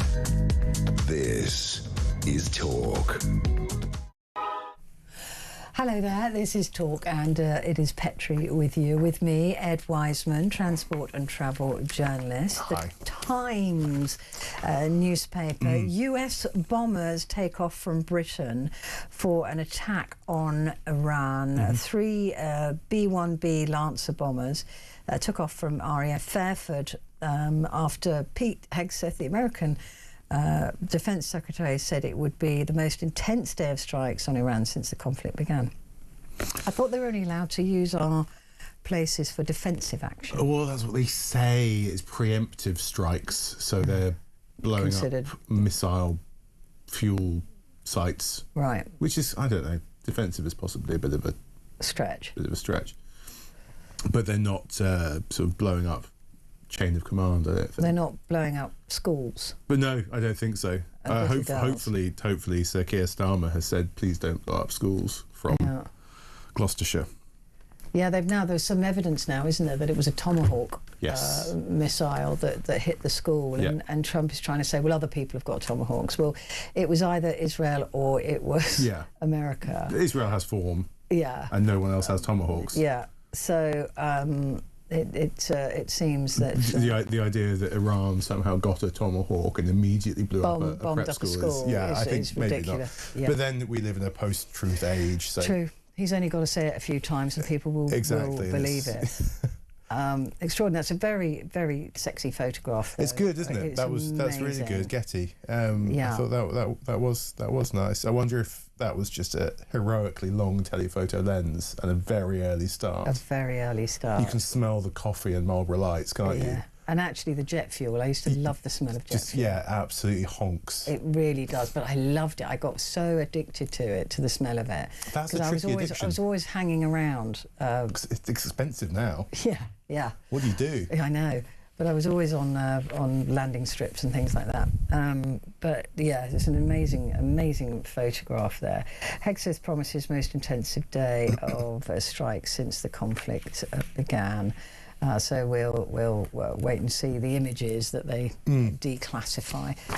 The Queen has said that survivors of sexual abuse should be believed and told them we stand with you and alongside you today and every day in solidarity, sorrow and sympathy. The Camilla has a long time been involved with abuse victims. Oh, has she? Yes, long time. Very long time. She's been doing this for years and years and years. And it's always been her thing. I think it's a lot of domestic abuse survivors as well. The speech will be seen as Camilla's strongest sign of support yet for victims of Jeffrey Epstein, as she called for boys to be taught the difference between consent and assault. So yeah, that's a statement, isn't it? Although of course any suggestion that her brother-in-law was involved in any kind of abuse has been denied. Yeah, that's a very interesting family dynamic at the moment. Yeah, I'm glad it's not my family. No, exactly. What an absolute mess. Let's have a look at the Independent. Yes. War threatens Easter travel. We'll come to that in a moment because that's your bag. Trump's war over, ? Not for thousands in Beirut left homeless by bombs. This was the suggestion at one point yesterday that the war is nearly over, and then he's completely capitulated on that. In fact, he said something, Pete Hegseth said completely the opposite to that. And then when Trump was questioned, well, is it the opposite or is it what you said? He said it's both, which is like, it can't be both. It can't be both, It can't be over and just beginning. It is, in his defence, very similar messaging to George W. Bush on the aircraft carrier with 2003. Mission accomplished. Mission accomplished behind him on a thing. 8 years later. Exactly. Yeah, but that's why he's got. I mean, if anybody who fails to acknowledge history is doomed to repeat it, right? So surely somebody's told him that calling victory. George W. Bush did that already, and turned out to be really bad. No, I don't know. Has anybody briefed him on that? Yeah. Does he know? Not. Does he care? It's hard to tell. Not. But then how much more sort of salient and erudite does George W. Bush seem now? In retrospect. I know. It's quite scary. It's weird, actually. It is weird, because I always thought he was an absolute thicko. He got a bad reputation, didn't he? Yeah. Well, some would say to that deserved. But I mean, I think he was maybe more articulate than we gave him credit. He had some very unforgiving Dead Ringers sketches, kind of thing. Do you remember? This was early 2000s. Yeah. We went too far, maybe. Do you think? And then we got what we wished for. Yeah. And then we got actual Donald Trump. Because you can't really do a sketch of Donald Trump. No. It's pointless. So Saturday Night Live try to, but it's too clear. It's too real. Yeah. It's There's like, no okay, so this isn't even AI. This is real. Yeah. This is real. Trump's war over. Interesting that he may call the end of the war, but will everybody else? That is going to be the major issue that he faces if he tries to do that. I mean, Lebanon is just. It's one thing after another for those guys, isn't it? It really is. They really and they tried, didn't they? They said, look, we're going to try and sort out Hezbollah, but they were taking a bit too long about it. So Israel's gone in, and this is the other thing: is that Israel, when they heard Donald Trump saying it could be over soon, were fuming because they're like, well, no, we haven't finished yet. Yeah. You know, we want complete annihilation of the state of Iran. So yeah. Very interesting. So does Melanie Phillips, incidentally. I saw that Melanie Phillips in the Times. There's quite a lot of people calling for quite a serious jihad level attack, which makes Trump seem, quite content and quite calm in his approach. I was surprised at how many people in the UK are calling for us to be involved. Yeah, quite a sort of sustained bombing of Iran. None of this sort of quick in and out in a few days. Well, that's only okay if Melanie Phillips and the likes are prepared to put on a uniform and go and stomp into Iran. How many US servicemen have been killed? I thought it was 4 at the last count. 7 now. It's 7 now, and 140 Yeah, I had wounded. 140 wounded, which is quite a lot. And a percentage of those seriously wounded. Yeah. Yeah. Has there been any significant, flags at half-mast? Have there been any memorials? No, which is really interesting, because when Charlie Kirk was killed, all the flags around in I think it was possibly America, but it was definitely in Washington, were at half-staff. They put them down to half-mast. I've not heard of any flags being moved for fallen actual heroes, soldiers. No, I'm surprised. I'm surprised that there hasn't really been any sort of... But then Donald Trump turned up at the Dignified Exchange wearing merch. Yeah, that's bad. And didn't even remove his hat. Which that's fundamental, isn't it? Yeah, I don't know. I feel like I remember the sort of all the coffins coming back through Brize Norton, and the reverence with which soldiers killed in those conflicts, Iraq and Afghanistan, were treated by the US government.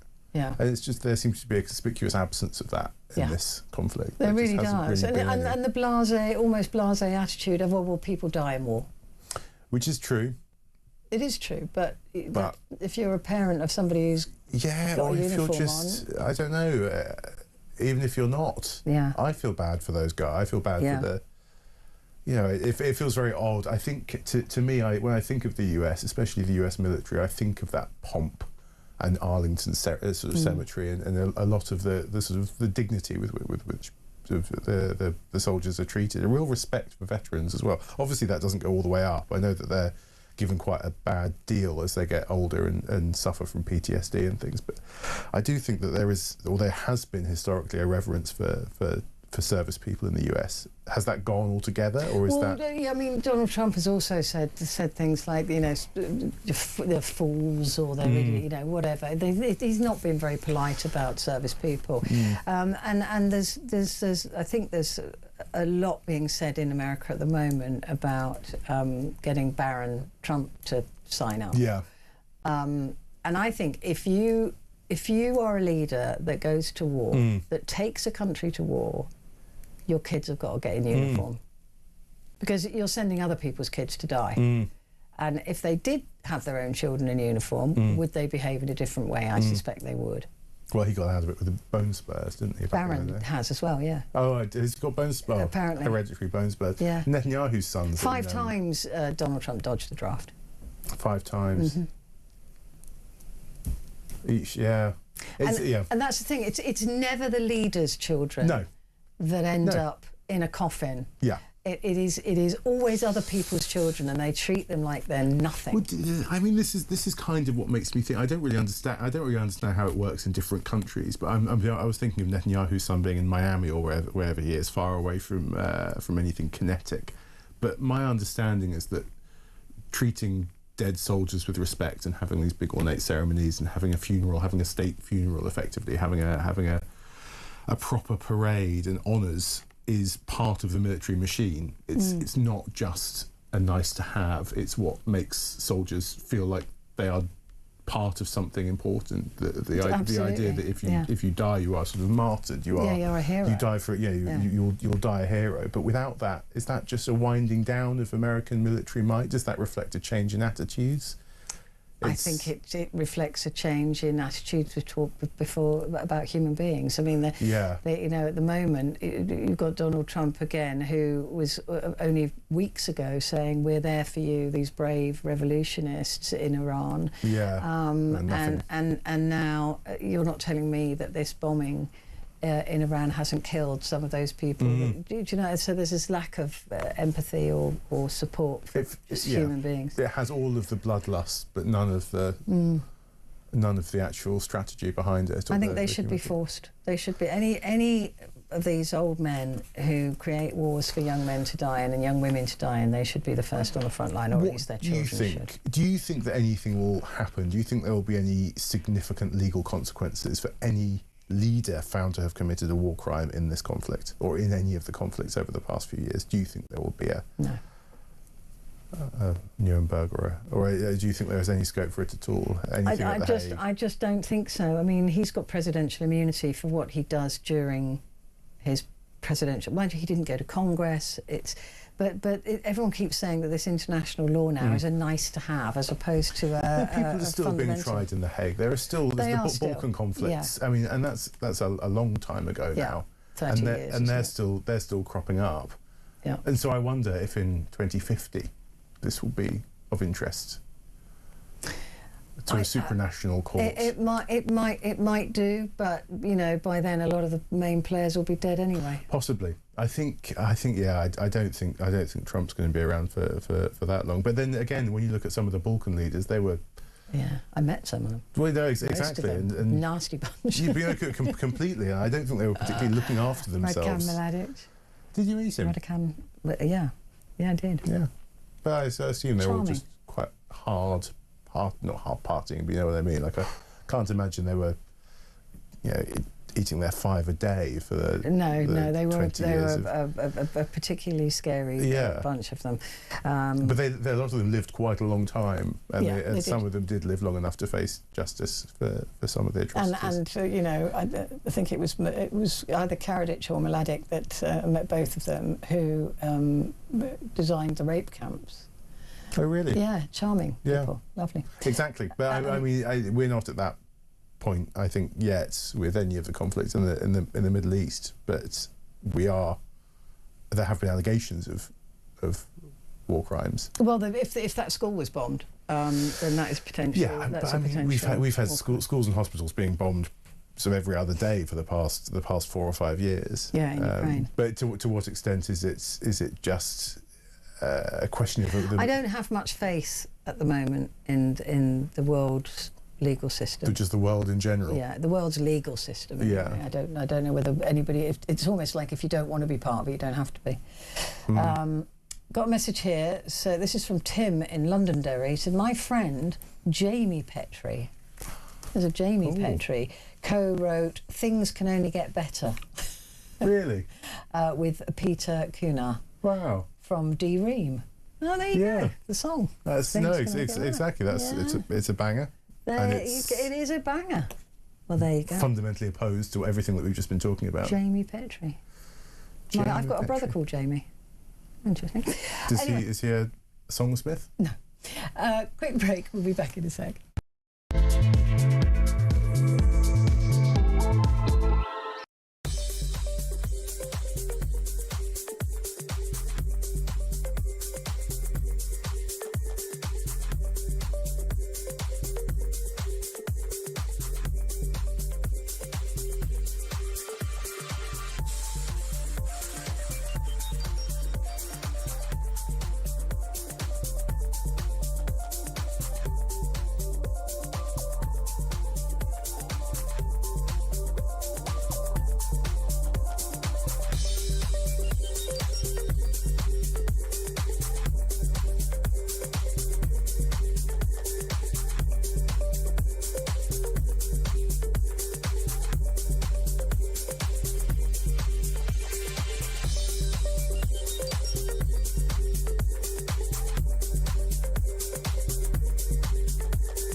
Across the UK, on DAB+, on your smart speaker, on your smart TV, and on your side. This is Talk. Hello there, this is Talk, and it is Petrie here with you. With me, Ed Wiseman, a transport and travel journalist. Hello. Oh, we did want to talk about the war threatens Easter travel. as British Airways cancels hundreds more flights to the Middle East. It's not just the Middle East, I believe it's Turkey as well, and Cyprus and places like that. Everywhere around there. Everywhere around there. Getting a bit hot. And regardless of where you're going, planes need fuel, and fuel is expensive now. And planes need a lot of fuel, and it needs to be the right one. So you can't rely on the prices staying the same as they used to. Yeah, I was reading that earlier, that jet fuel particularly, it goes through a particular treatment, and all of the crude that it comes from is stuck in the Strait of Hormuz. So there's a limited supply now, and we know what happens when there's a limited, but it's quite a lengthy process as well, I think, to make jet fuel. Yeah, and it comes from certain oils. Yeah. It's not, you can't, it's more difficult depending on which kind of oil. It's complicated. Yeah. And added to that are the economic realities of trading oil and the prices of oil. A lot of airfares will. They probably. I mean, obviously everything will go up in price perpetually, but airfares are very vulnerable to that. Depending on your airline, some airlines have fuel hedging in place, and some airlines don't. Generally speaking, I think the American ones don't so much. But if you're flying European, but even if they're hedging, they don't want to get through their stocks. No, exactly. And I don't think anybody was really expecting precisely this, the level of disruption. I mean, I think a lot of people were expecting precisely this. No, but if you were just sitting at in Ryanair 5 years ago planning your strategy, you probably wouldn't have predicted precisely this happening. I mean, Iran is putting mines in the sea as we speak. Yeah. And I think that that's still a bit of a surprise to the industry. Plus, there's disruption to where you can land your plane, because suddenly there are missiles and you can't fly over everywhere, and you can't land. Dubai, obviously, previously it's a holiday destination, and suddenly the aircraft were being held so that they couldn't land because there were missiles flying around, which is quite rare for somewhere that has direct flights from the UK. We are very lucky, generally speaking. If there's a city on the departure board at Heathrow, it's not likely to be somewhere that hot. Yeah. But that's changed over the past week or two. Yeah.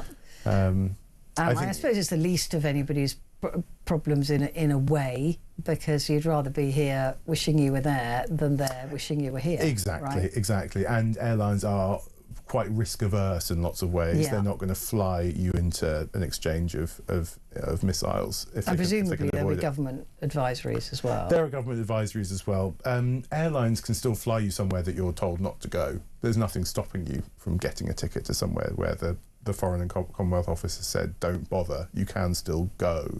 And if you've bought a ticket, one of the problems that I think people sometimes encounter is if you're meant to be changing in, I don't know, Tel Aviv, or more likely Istanbul or Cyprus or wherever, people are finding that they aren't sure if they're covered.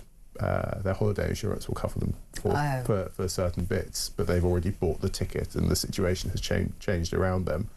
Depending on where you buy the ticket, who you are, etc., you do have some protections, but that's not always the case. So it adds a level of peril.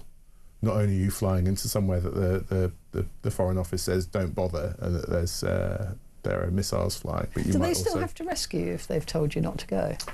No, they don't have to rescue you at all. They can wash their hands of you, even if they've said don't go and you go anyway. I think they even if they haven't said don't go, they're under no obligation to rescue you. As we found, I mean, I knew someone who was stuck in Dubai, and there wasn't that much help, and that was a relatively well connected, well served. If you go off to Mogadishu, if you go and do something dumb, or if you go and do something that's particularly foolhardy, you cannot always expect rescue. Exactly.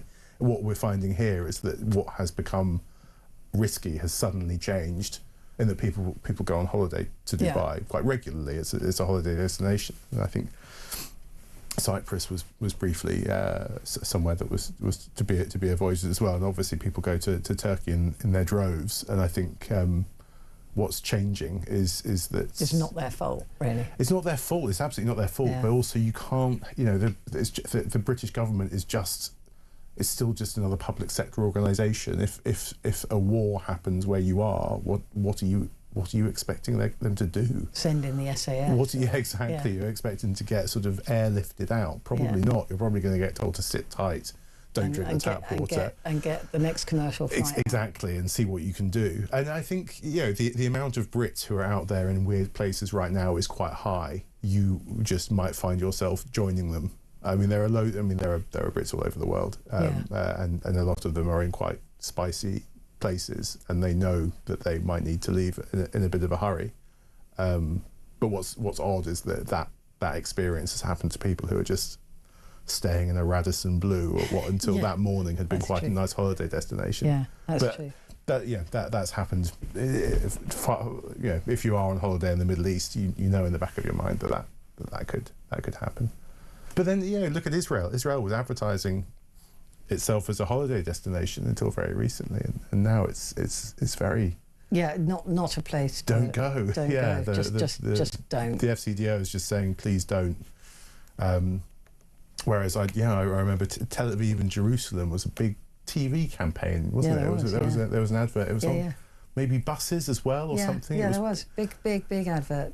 Really recently, like sort of just after the pandemic, I think. Sort of, it's a cool place to go and party on the beach. And now look. Yeah, you can catch me going over there. Let's have a look at the Guardian. The HMS Dragon is finally on her way. To the Mediterranean. Royal Navy destroyer left Portsmouth a week after its deployment was first announced by Keir Starmer. It's embarrassing, isn't it? This is just making us look stupid. Do you know much about the Navy? I have a brother in the Navy. But I don't. I know a bit. Why? No, I mean, I was wondering what you thought of the decision-making process. I don't know if you know very much about it. I know about the boats. Well, I think that the command structure has let us all down. I mean, having 8 destroyers or 6 destroyers on the docks at any one time is probably not the best forward planning. But it's cheap, though. Yeah, I know, but still, it's ridiculous. I have questioned why they were at one point talking about sending HMS Invincible across to Cyprus, because the one thing we're not short of is landing strips, and that's just a basic floating landing strip. So I questioned that, whether they were doing what was the point of that. But I just think it's embarrassing to say, look, we've only got one, and we're not even ready to leave with that. So there will be questions to be answered about our preparedness for anything, really. Yes. If a foreign power turns its sights on the UK, what do we have? Nothing. Catapult. Well, yeah. I've got a cricket bat. Is it a good one? It's not better. It's going to have to do a lot of heavy lifting. It's going to have to do a lot of heavy lifting, exactly. But that's about it. How quickly can you get to the White Cliffs of Dover? Exactly. No, it's interesting. And I know people around the world, and I know people who have sort of learned with some curiosity that the country that they are in has quite a good anti-aircraft system. Yeah. Because it kicks off. And you think, that's there. That's infrastructure they have in place. Got anything? No, exactly. But I mean, do we? What's the plan? There isn't one. It's quite a weak underbelly. It's really, really scary. I've got nothing. The men and women that serve are absolutely brilliant. It's got nothing to do with them. It's just the command structure has just let it all just flab. It's just gone ridiculously wrong. Just before the break. Liza Minnelli, 80 years old. Are you a Liza fan? Crumbs, really? Yeah. Yeah, okay. I love Liza Minnelli. Who wouldn't? Yeah, I suppose. Fine. Yeah, before my time. Well, it's before my time. She's 80. Yeah, I true. don't know what you're trying to say. No, nothing. I think, who's the big star today? Who's a Hollywood sort of... There isn't anybody like Liza. Who's from any sort of lineage at all? No, there's no one like Liza Minnelli. She's very funny as well. She's very cool. Right, so... 80? 80. I know. Quick break. Back in a sec.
the UK.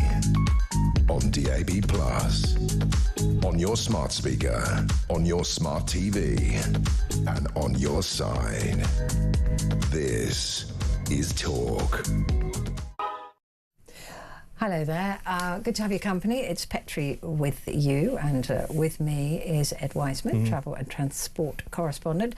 The Sun newspaper is saying ex-Premier Ace held after attack, Barton victim blinded. Joey Barton was remanded in custody after allegedly battering a dad. So I think we can actually probably leave that there, since he's been...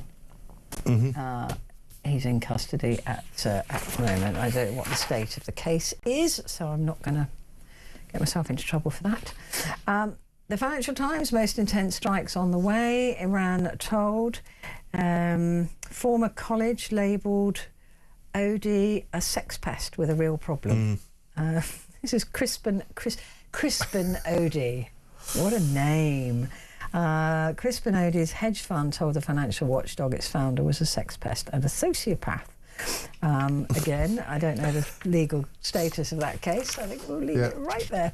The Eye, American bombers take off from UK RAF base as Trump vows biggest Iran blitz. It's hard to imagine what else they're hitting. I thought they'd hit 3,000 things already, targets already. Are you able to professionally speculate on what else they could be hitting out there? Well, they're B1s, so these are quite big bombs. So I would imagine that they're trying to get bunkers. How many bombs could B1 take? 20? 20? Yeah, something. Be. But they must be going for, because they've done all the surface ones, haven't they? So they must be going for something deeper down. But they're not bunker busters. They're not. No. No. But they're big beasts. Yeah.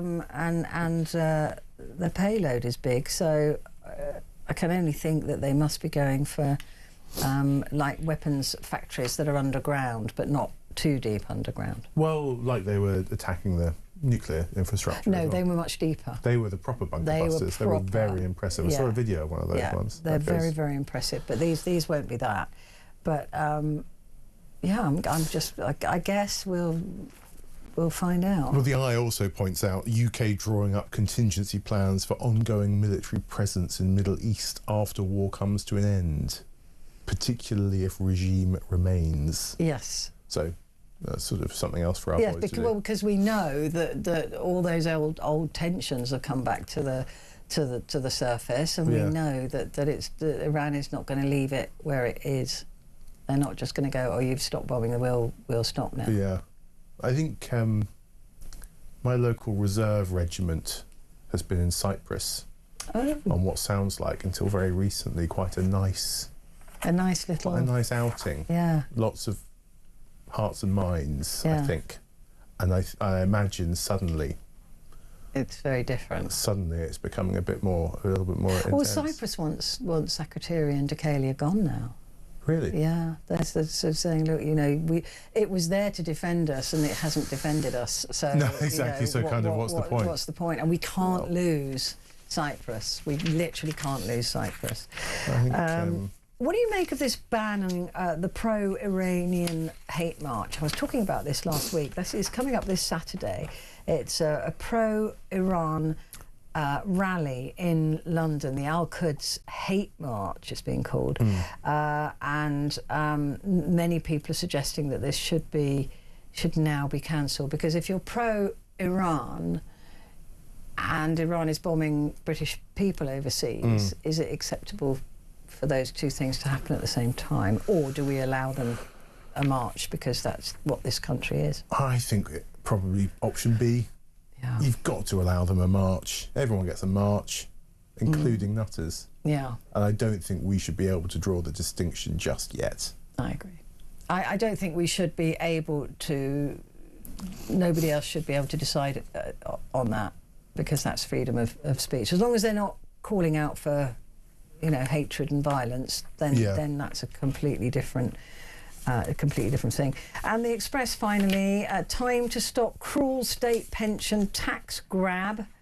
This is Reeves must reverse a cruel stealth raid that will make the poorest pensioners pay income tax. The Express demands state. Now, my understanding was that this tax, there was a caveat to it that if you're only on state pension, you won't have to pay tax. It's if you're on state pension and another pension that you will. But I'm not sure that they've actually written that properly down yet, but there were certainly suggestions that was going to be the case. Well, we did a tally of the U-turns, didn't we, last time? Yeah, a couple 15 of weeks ago. Them, yeah, so we're getting up. I think we've gone up one again. I do wonder if taxing pensioners is the vote winner that they think it is. I don't think it is. Of course it isn't. I mean, look at what happened with the winter fuel allowance. That was a complete cluster fudge. Yes. Right. What else have you got? You found some? Well, on the subject of islands and independence, Faroese mull split from Denmark. What? I know. Were you aware of this story? I was not. Playing out all the way out there? No. Yeah. It's a consideration. So the Faroes Islands? The Faroe Islands, yeah. Which presumably have been to. Well, I don't know. You seem to have been everywhere, a bit like bleak and rainy and grey. Yeah. So I've been to war zones. I assume. Yeah. I don't know if I've been to the Faroes. No, I think there is a genuine sort of separatist movement up there. Wow. Their parliament, which I don't fully understand it, but large chunks of it are quite legitimately thinking about splitting from Denmark and going it alone. Oh, well, I mean. I suppose there's a lot of that going on at the moment, isn't there? Oh, hang on, I've got some breaking news. The Home Secretary, Shabana Mahmood, has approved the Metropolitan Police's request to ban the Al-Quds March planned for Sunday. Interesting. I don't think it'll stop people. I don't think it'll stop people turning up, right? No, probably not. So, there's a march the whole time. They're going to bump into each other. I know, there's always marches in London. So Home Secretary Shabana Mahmood has approved the Metropolitan Police's request to ban the Al-Quds March planned for Sunday. So there you go. Is that a good precedent to set? I think it's a dangerous precedent, although I do understand, given what's happening in the world at the moment, why that would be the decision that is made to not inflame further tensions and to stop violence on the streets. But it is worrying for me. I don't like things being banned just because we don't like them. No. I think that I'm quite a purist on freedom of speech. Yes. What else have you got? We've got. Well, I could talk about the Faroe Islands for a long time, but no. I wanted to return to your homeland secretly, Berlin, and talk very briefly about critical minerals, which I think, alongside the UK's battle to retain its jury trials and other key things that are not going to be asset stripped by successive governments, Europe needs to get its act together with critical minerals, raw materials. I think that is something that nobody has really solved yet. But how do we do that? Because there's a lot of critical minerals and things already stuck in the Strait of Hormuz as well. Yeah, a lot of them are just bobbing around in the sea, trying not to get blown up by pretty much everybody in that area. Some of them are still in the ground. A lot of them are in the ground in quite sketchy areas that are controlled by baddies. Some of them are in the ground in Europe, but because it's Europe, it's very expensive to do it properly and safely. And there are lots of people who don't want you to dig up a whole mountain and just to get some lithium out of it. It is. These are the wars of the future. These are the wars of the future. And water, of course. Oh, and water. And water. And pretty much everything that we need. And pretty much everything else, food. Anyway, on that joyful note, yes, of course, Ed Wiseman, thank you very much indeed. Always wonderful to see you. Stay where you are. It's over to you next.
across the UK, on DAB+, on your smart speaker, on your smart TV, and on your side. This is Talk.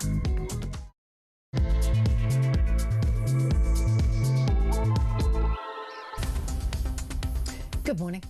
It is Petrie here with you, and this is Talk Back, which does exactly what it says on the tin. So you call me and tell me what you think. You tell me your stories, you tell me everything that you want to talk about this topic, and that is jury restriction plans clear the first hurdle despite Labour dissent.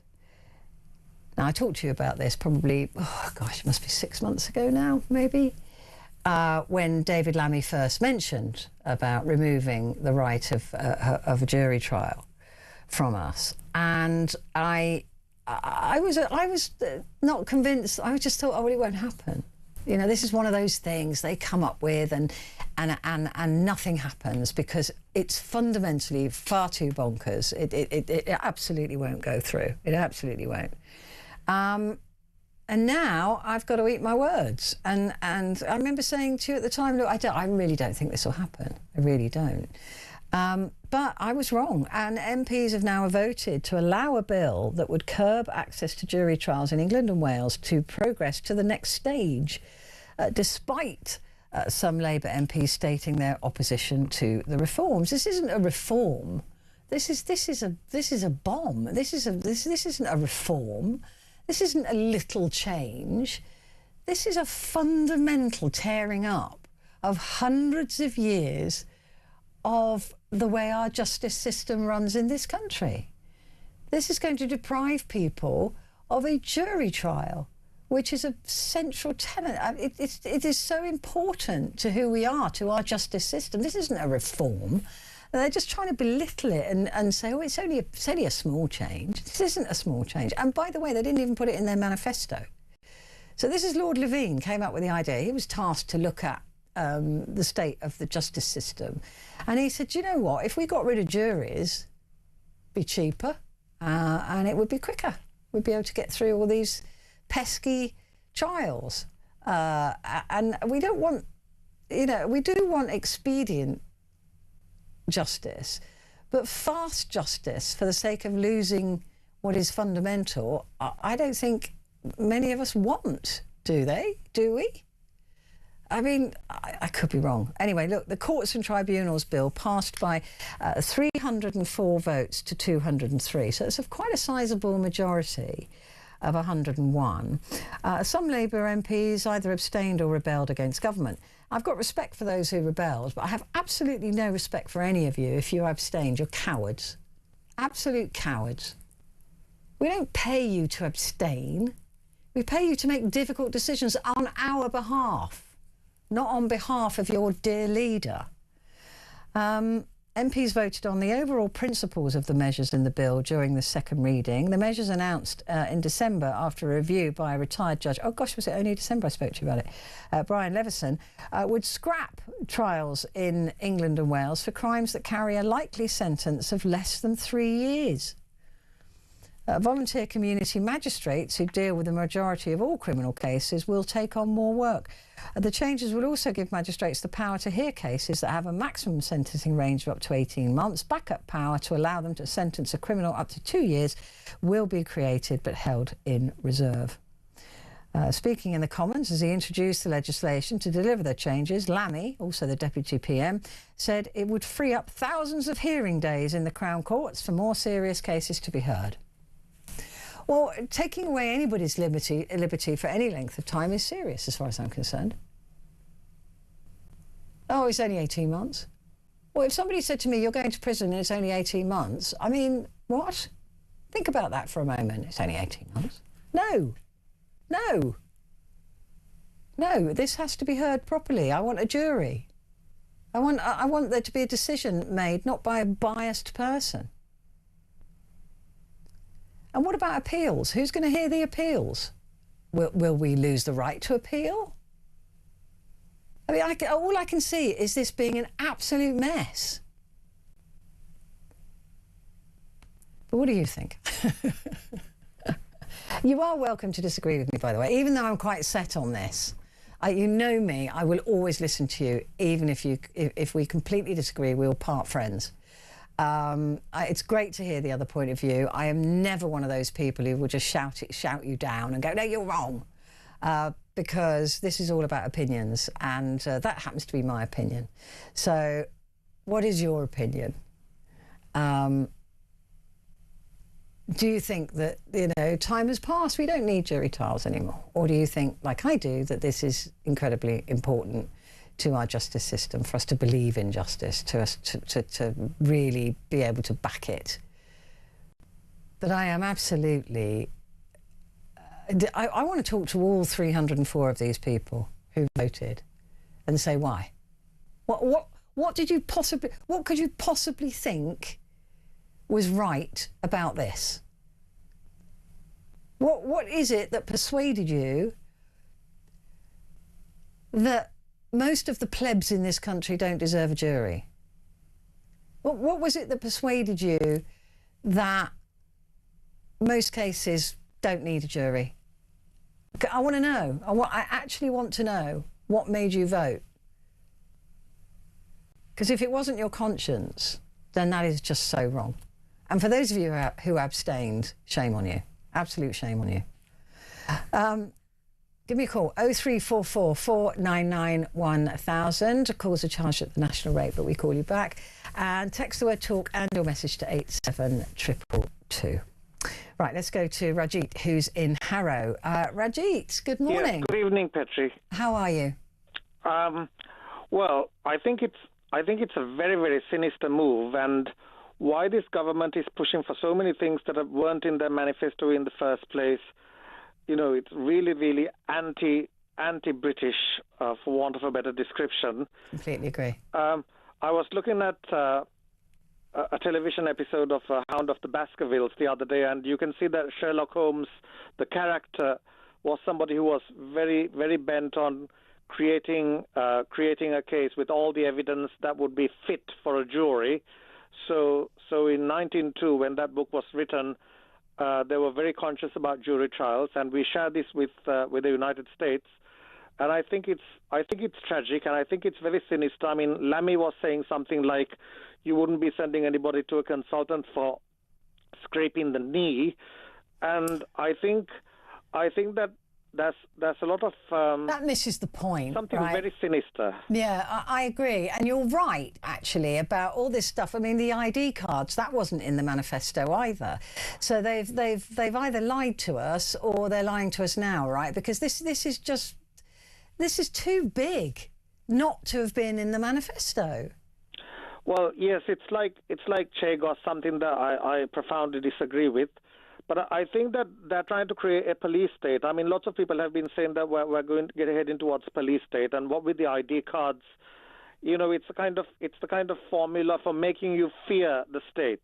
Yeah, and we're supposed to trust the system, right? The justice system, and policing. I mean, it's by consent. But if we don't, I wouldn't trust just one person to deliver a verdict. Would you?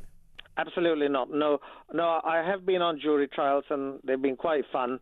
And I think it has something really unique about it. And, I mean, it's not as if all trials are done by jury. There's already an expedient for yeah, this is a lie that they're telling us, because a lot of cases go to magistrates' courts anyway. Yes. Yeah, so I think there's something deeply, deeply sinister about it, and one wonders what the agenda is. I mean, so many things that the government is doing, like giving away so much to the European Union, giving away so much to Mauritius, and then this, and it's just taking away a great deal from the British public who voted for them. Yeah, and I say this all the time, Rajit, that it always appears that the first thing they do, the very first thing they do to save money, is to take away another one of our rights. It's the first thing. They just, any excuse, and they'll take away another right. And bit by bit, we are losing rights now. I mean, even the right to protest is being diminished and being watered down. You know, all of these things that were fundamental, and rights are something we have to continually fight for, right? You don't just fight and win and that's it, brush your hands and move on. We have to really cherish them. Well, I agree, and I think there's something very, very dark happening. It's very anti-British, anti-justice. Mm.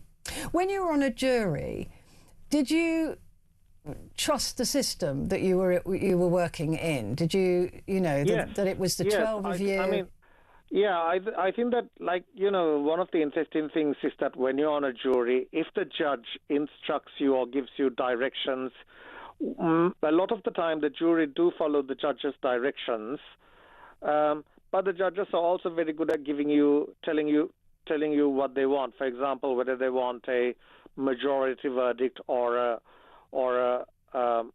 unanimous verdict.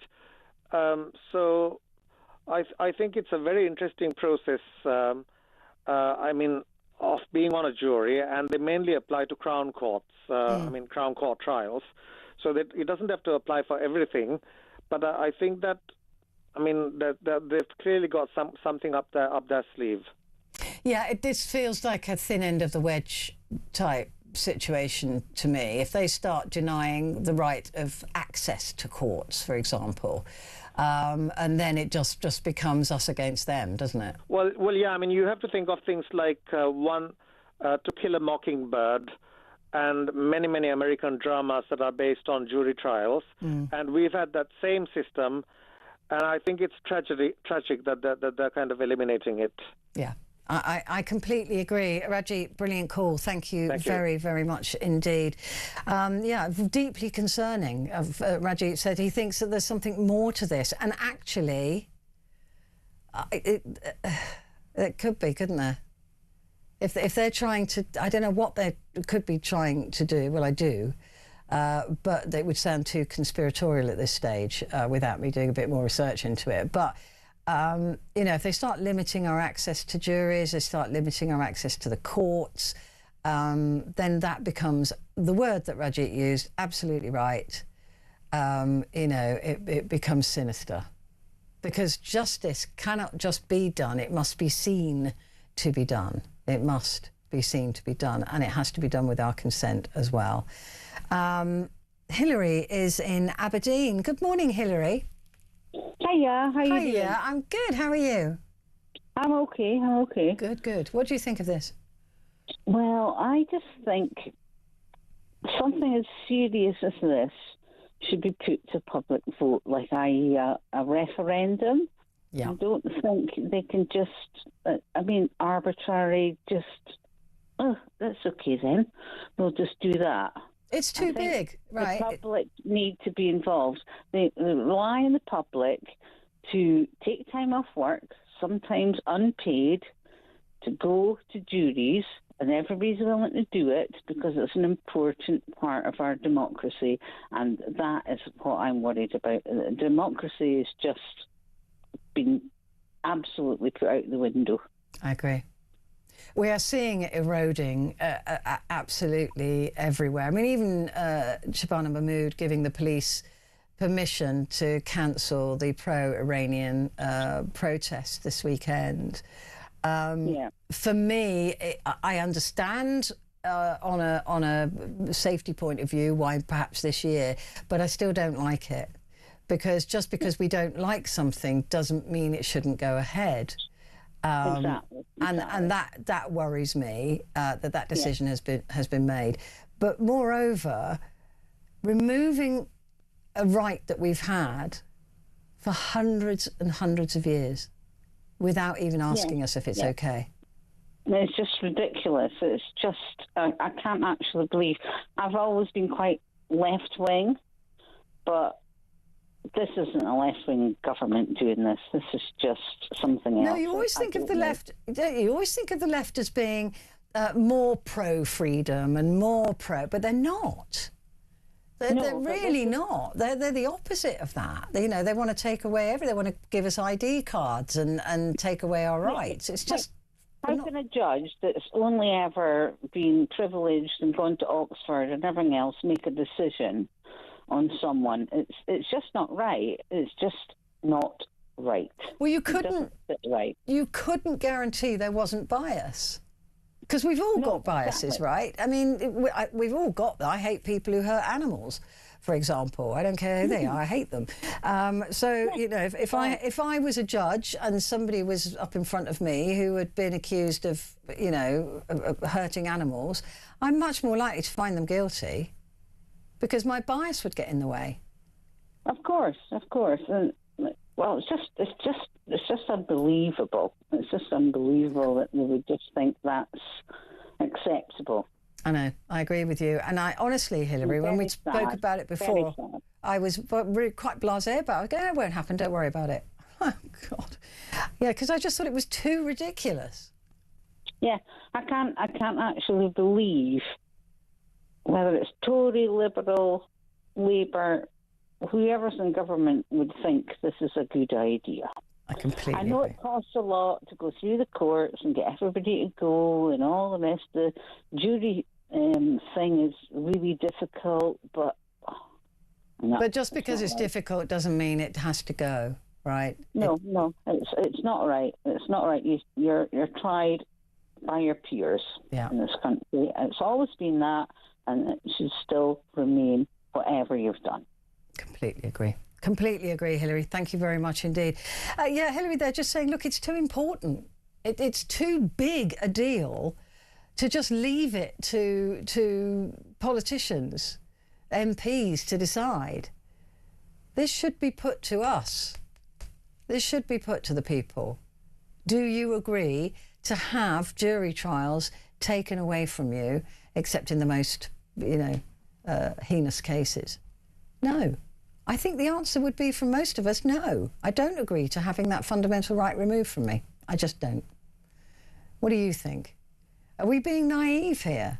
Are we saying that it's, you know, it's okay?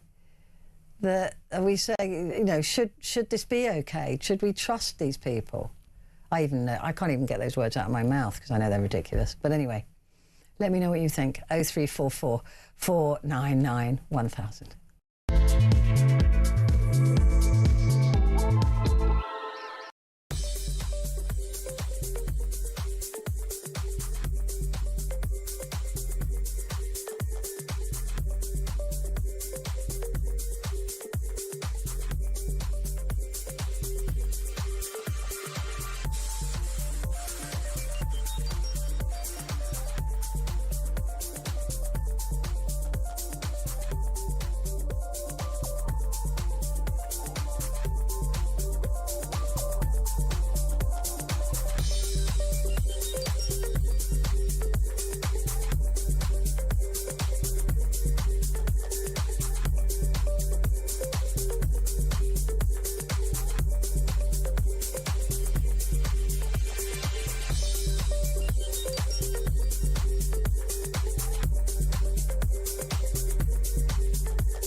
Across the UK, on DAB+, on your smart speaker, on your smart TV, and on your side. This is Talk. Hello and a good morning to you. This is Talk and it's Petrie and this is Talk Back. And that's exactly what you're doing. Deborah said, well said, Petrie, I too would come down harshly on anyone accused of animal abuse. I also think juries are essential.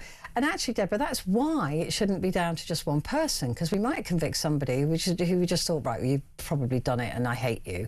And that's why it shouldn't be down to one person, even if there's evidence and all this kind of stuff. I wouldn't be fair. I mean, maybe that's just me, but I wouldn't be fair. Andrew has said, I'm wondering how this new ruling would play out considering our prisons are full. which way would the scales of justice tip with a biased judge? And that's the other thing, isn't it?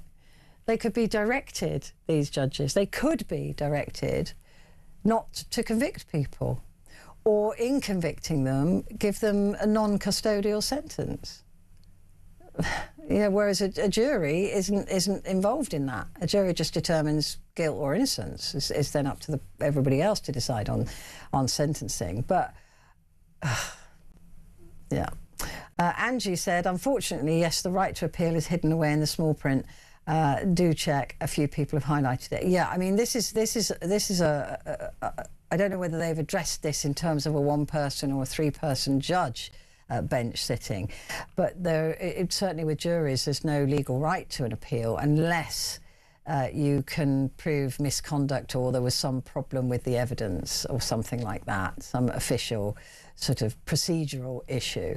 So presumably that would apply here as well. So you've got one person deciding your guilt or innocence, and you couldn't appeal that unless you thought that there'd been some actual misconduct or something was procedurally wrong. That makes it even less safe. I mean, even some people even suggesting, well, it should be three judges. They all come from the same background. I mean, this is the problem. These three judges all come from the similar background, unless they're magistrates, which are already doing so much work anyway. But I don't trust it. I wouldn't trust them. I just wouldn't trust them. Simple as that. Right, let's go to the calls now. And Sheldon. Morning, Sheldon. Good morning, Petrie. How are you, my dear? How's your arm and wrist? Oh, it's so painful, Sheldon. Do you know how I did it? No, go on. It's a sleep injury. It's embarrassing. It's embarrassing. Right. I literally went to bed, I slept, and now my wrist is in agony. I thought you might have done it, putting the bins out, Yeah. But, yeah. Well, that would be a better story than I went to bed. I mean, it's embarrassing. Oh, dear. Yeah, I've pulled a muscle or a tendon or something in there. Yeah, I know. Never mind, it'll heal itself in time. I know, but this is what happens when you get old. You're gone. Right. Juries. To do with this jury problem that we are presented with now, I smell a conflict of interest coming up here. Now, it's obvious to me that it doesn't matter whether you're a circuit judge or a court judge. They come up against many of the same prosecution and defense barristers on a daily basis. It's like a little club. Yeah. They mostly know each other. And although they have to gather evidence in each case, this single judge has to gather evidence from the prosecution and the defense, weigh it all up, and then come to a decision himself on the verdict of guilty or innocent. I wonder whether he'd be influenced by one of his favourite chaps who's trying to build a career for himself. It's entirely possible. That's why it's not safe, right? No. It's not safe. I sound cynical, and I don't want to start a conspiracy theory, but we know that they are very ambitious people. Mm. Wheels within wheels, shall we say? Yeah. And you have no idea about these friendships, relationships, all of the. That is why a jury is your safest option, because they are 12 strangers. And the other side of it, I think, which is rather important, most of the judges are basically out of touch with ordinary people. Well, there's no doubt about that. Their lifestyles are not compatible with most people. And I agree that some juries are not very well informed people, because they're ordinary people. Mm. But at least they have the ability to have instincts way above that of a judge. Yeah. In popular opinion terms. They know, they can smell trouble. Judges, unfortunately, are so out of touch that they couldn't smell it if it was in front of them. Yeah, I entirely agree with all of this. I really do. And in juries, they make sure that there's no conflict of interest, right? When you have a jury, when they're selecting a jury, if you have a conflict of interest, if you are related to one of the barristers, if you are having an affair with the judge, you're not allowed on the jury. It's as simple as that. But that can't also be said of the barristers and the lawyers and, you know, and the judges. I think it's much easier to nobble one person than to nobble 12. Yeah. Yeah, absolutely. And what's to stop criminals doing that? And your earlier point, which I think is very interesting, if the policy of the government is to reduce the population of the prisons, and they are directed by the government to go for non-custodial sentences, that is an injustice in itself. I agree. And we know that sentences are being watered down, so these judges will get quite serious cases in front of them. It's only going to be based not on the case, but on the potential prison sentence. Yeah, absolutely. Which could be anything at the moment. I remember when the jury were, when the justices were independent. And we had the Woolsock. Now we don't have that anymore because they are just a government agency now, basically. Yeah, and they say they're independent, but yeah, but they aren't independent. Right. Anyway, thank you very much, Petrie. You're welcome, my love. Send my love to Faith, won't you? She's right here. Say bye-bye. Bye-bye. Bye-bye. Oh, bless you. I'm sending you lots of love. Bye, Sheldon. Thank you very much indeed. Yeah, there's just too many things that could go wrong with this, right? Like Sheldon put it there, it's easier to nobble one person than it is 12. And that would always concern me. That would always concern me. So listen, give me a call. Let me know what you think of this. 0344 499 1000. Now, though, before I go to the break, we're giving you the chance to win 2 hospitality tickets to the British Grand Prix on Sunday the 5th of July with the full Racing Green trackside experience. This is the ultimate setup for race day. You'll get exclusive grandstand seats at the Loop and Village Corners, plus inner track access to watch the drivers arriving at the paddock, and access to the hospitality shuttle bus for easy on-site transport, racing simulators and live music between sessions, all-day street food and an open bar.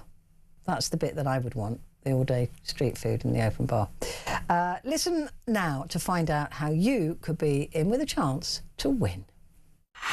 For your chance to win, text TALK to 83338.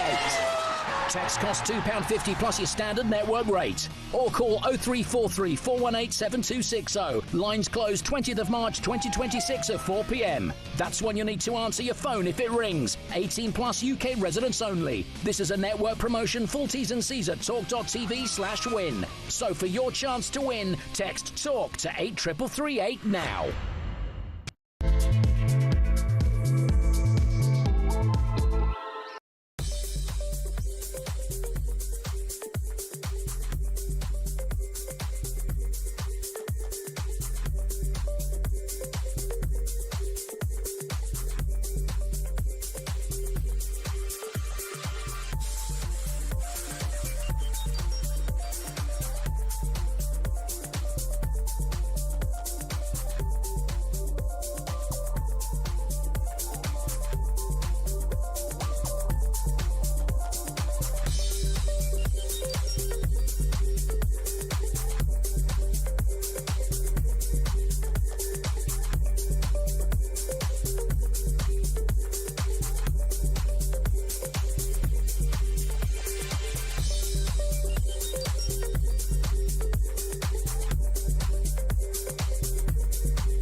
across the UK. On DAB+, on your smart speaker, on your smart TV, and on your side. This is Talk. Hello there, and a good morning to you. This is Talk, and it is Talk Back with me, Petrie. And this is your chance to do exactly that, is to talk back. And what we're talking about now is the fact that MPs just yesterday voted to allow a bill that would curb access to jury trials in England and Wales to progress to the next stage. So this is the Courts and Tribunals Bill, passed by 304 votes to 203. It's a majority of 101, suggesting that some Labour MPs either abstained or rebelled against the government. Justice Secretary David Lammy appealed to Labour MPs to support his changes to jury trials and other reforms that he argued would help reduce a record backlog of cases in Crown courts, which is interesting because a lot of people who work in the system at the moment have said that it'll only reduce that by 2%. And this sets a really dangerous precedent, I think. I think this is not a good trajectory in terms of our justice system. I don't think I don't think people will benefit. I don't think the people, as in you and me, will benefit from this. I think that the government benefits from this because it reduces costs and they can push people through the court system. But we don't want people pushed through a court system. You know, innocent, guilty, guilty, guilty, innocent, innocent, guilty, guilty. You know, nobody wants that because there's too much at stake. And they're saying, oh, it'll only be for cases where people can be imprisoned for up to 2 years. I'm sorry, but if you were telling me I was going down for 2 years, I'd think that was a big deal, right? That would be an enormous deal to anybody who's going to prison for up to 2 years. So don't tell me that this can just be rushed through. You're depriving somebody of their liberty, of their future, and traumatising them just to speed up justice. That's not what we want. What we want is a justice system that works properly, and that takes money. And of course, not just this government, but every government in the last 50 years has been not paying what's due, has not been supporting the justice system properly, probation officers, policing, and courts and prisons. So I have a real issue with this.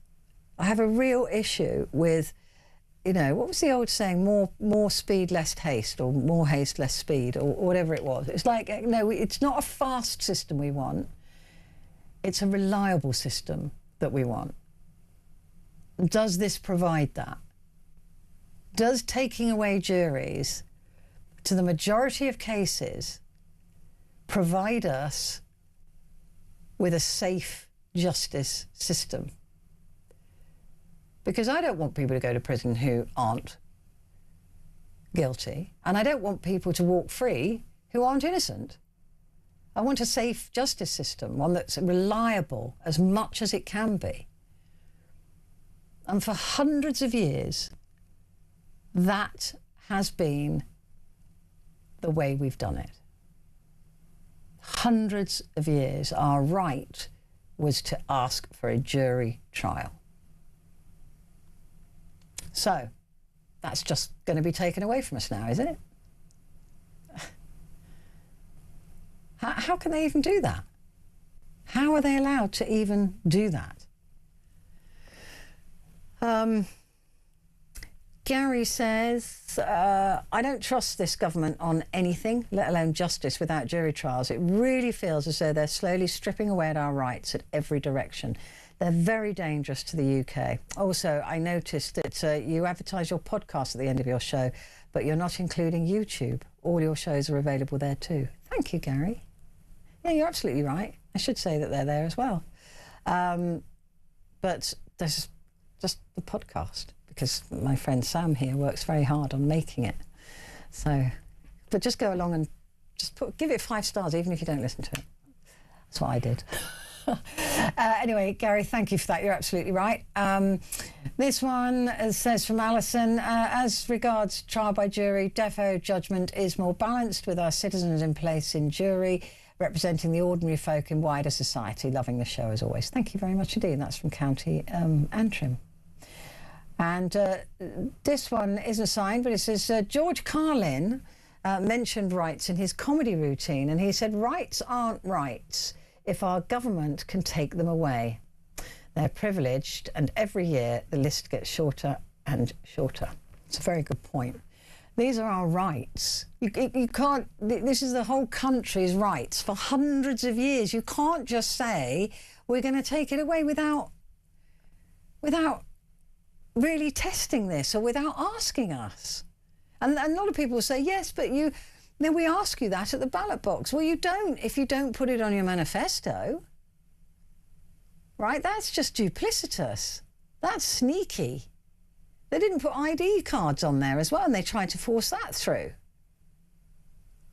So how can we vote on stuff if we don't know what the stuff is we're voting on? And that's where this becomes sneaky. That's where they can't say, they cannot throw back at us, this is the way our democracy works. You have the right to get us into power and you have the right to put us out of power. But what about the damage you do in between when you haven't told us what it is you plan to do? Something this fundamental. I think it's disgusting.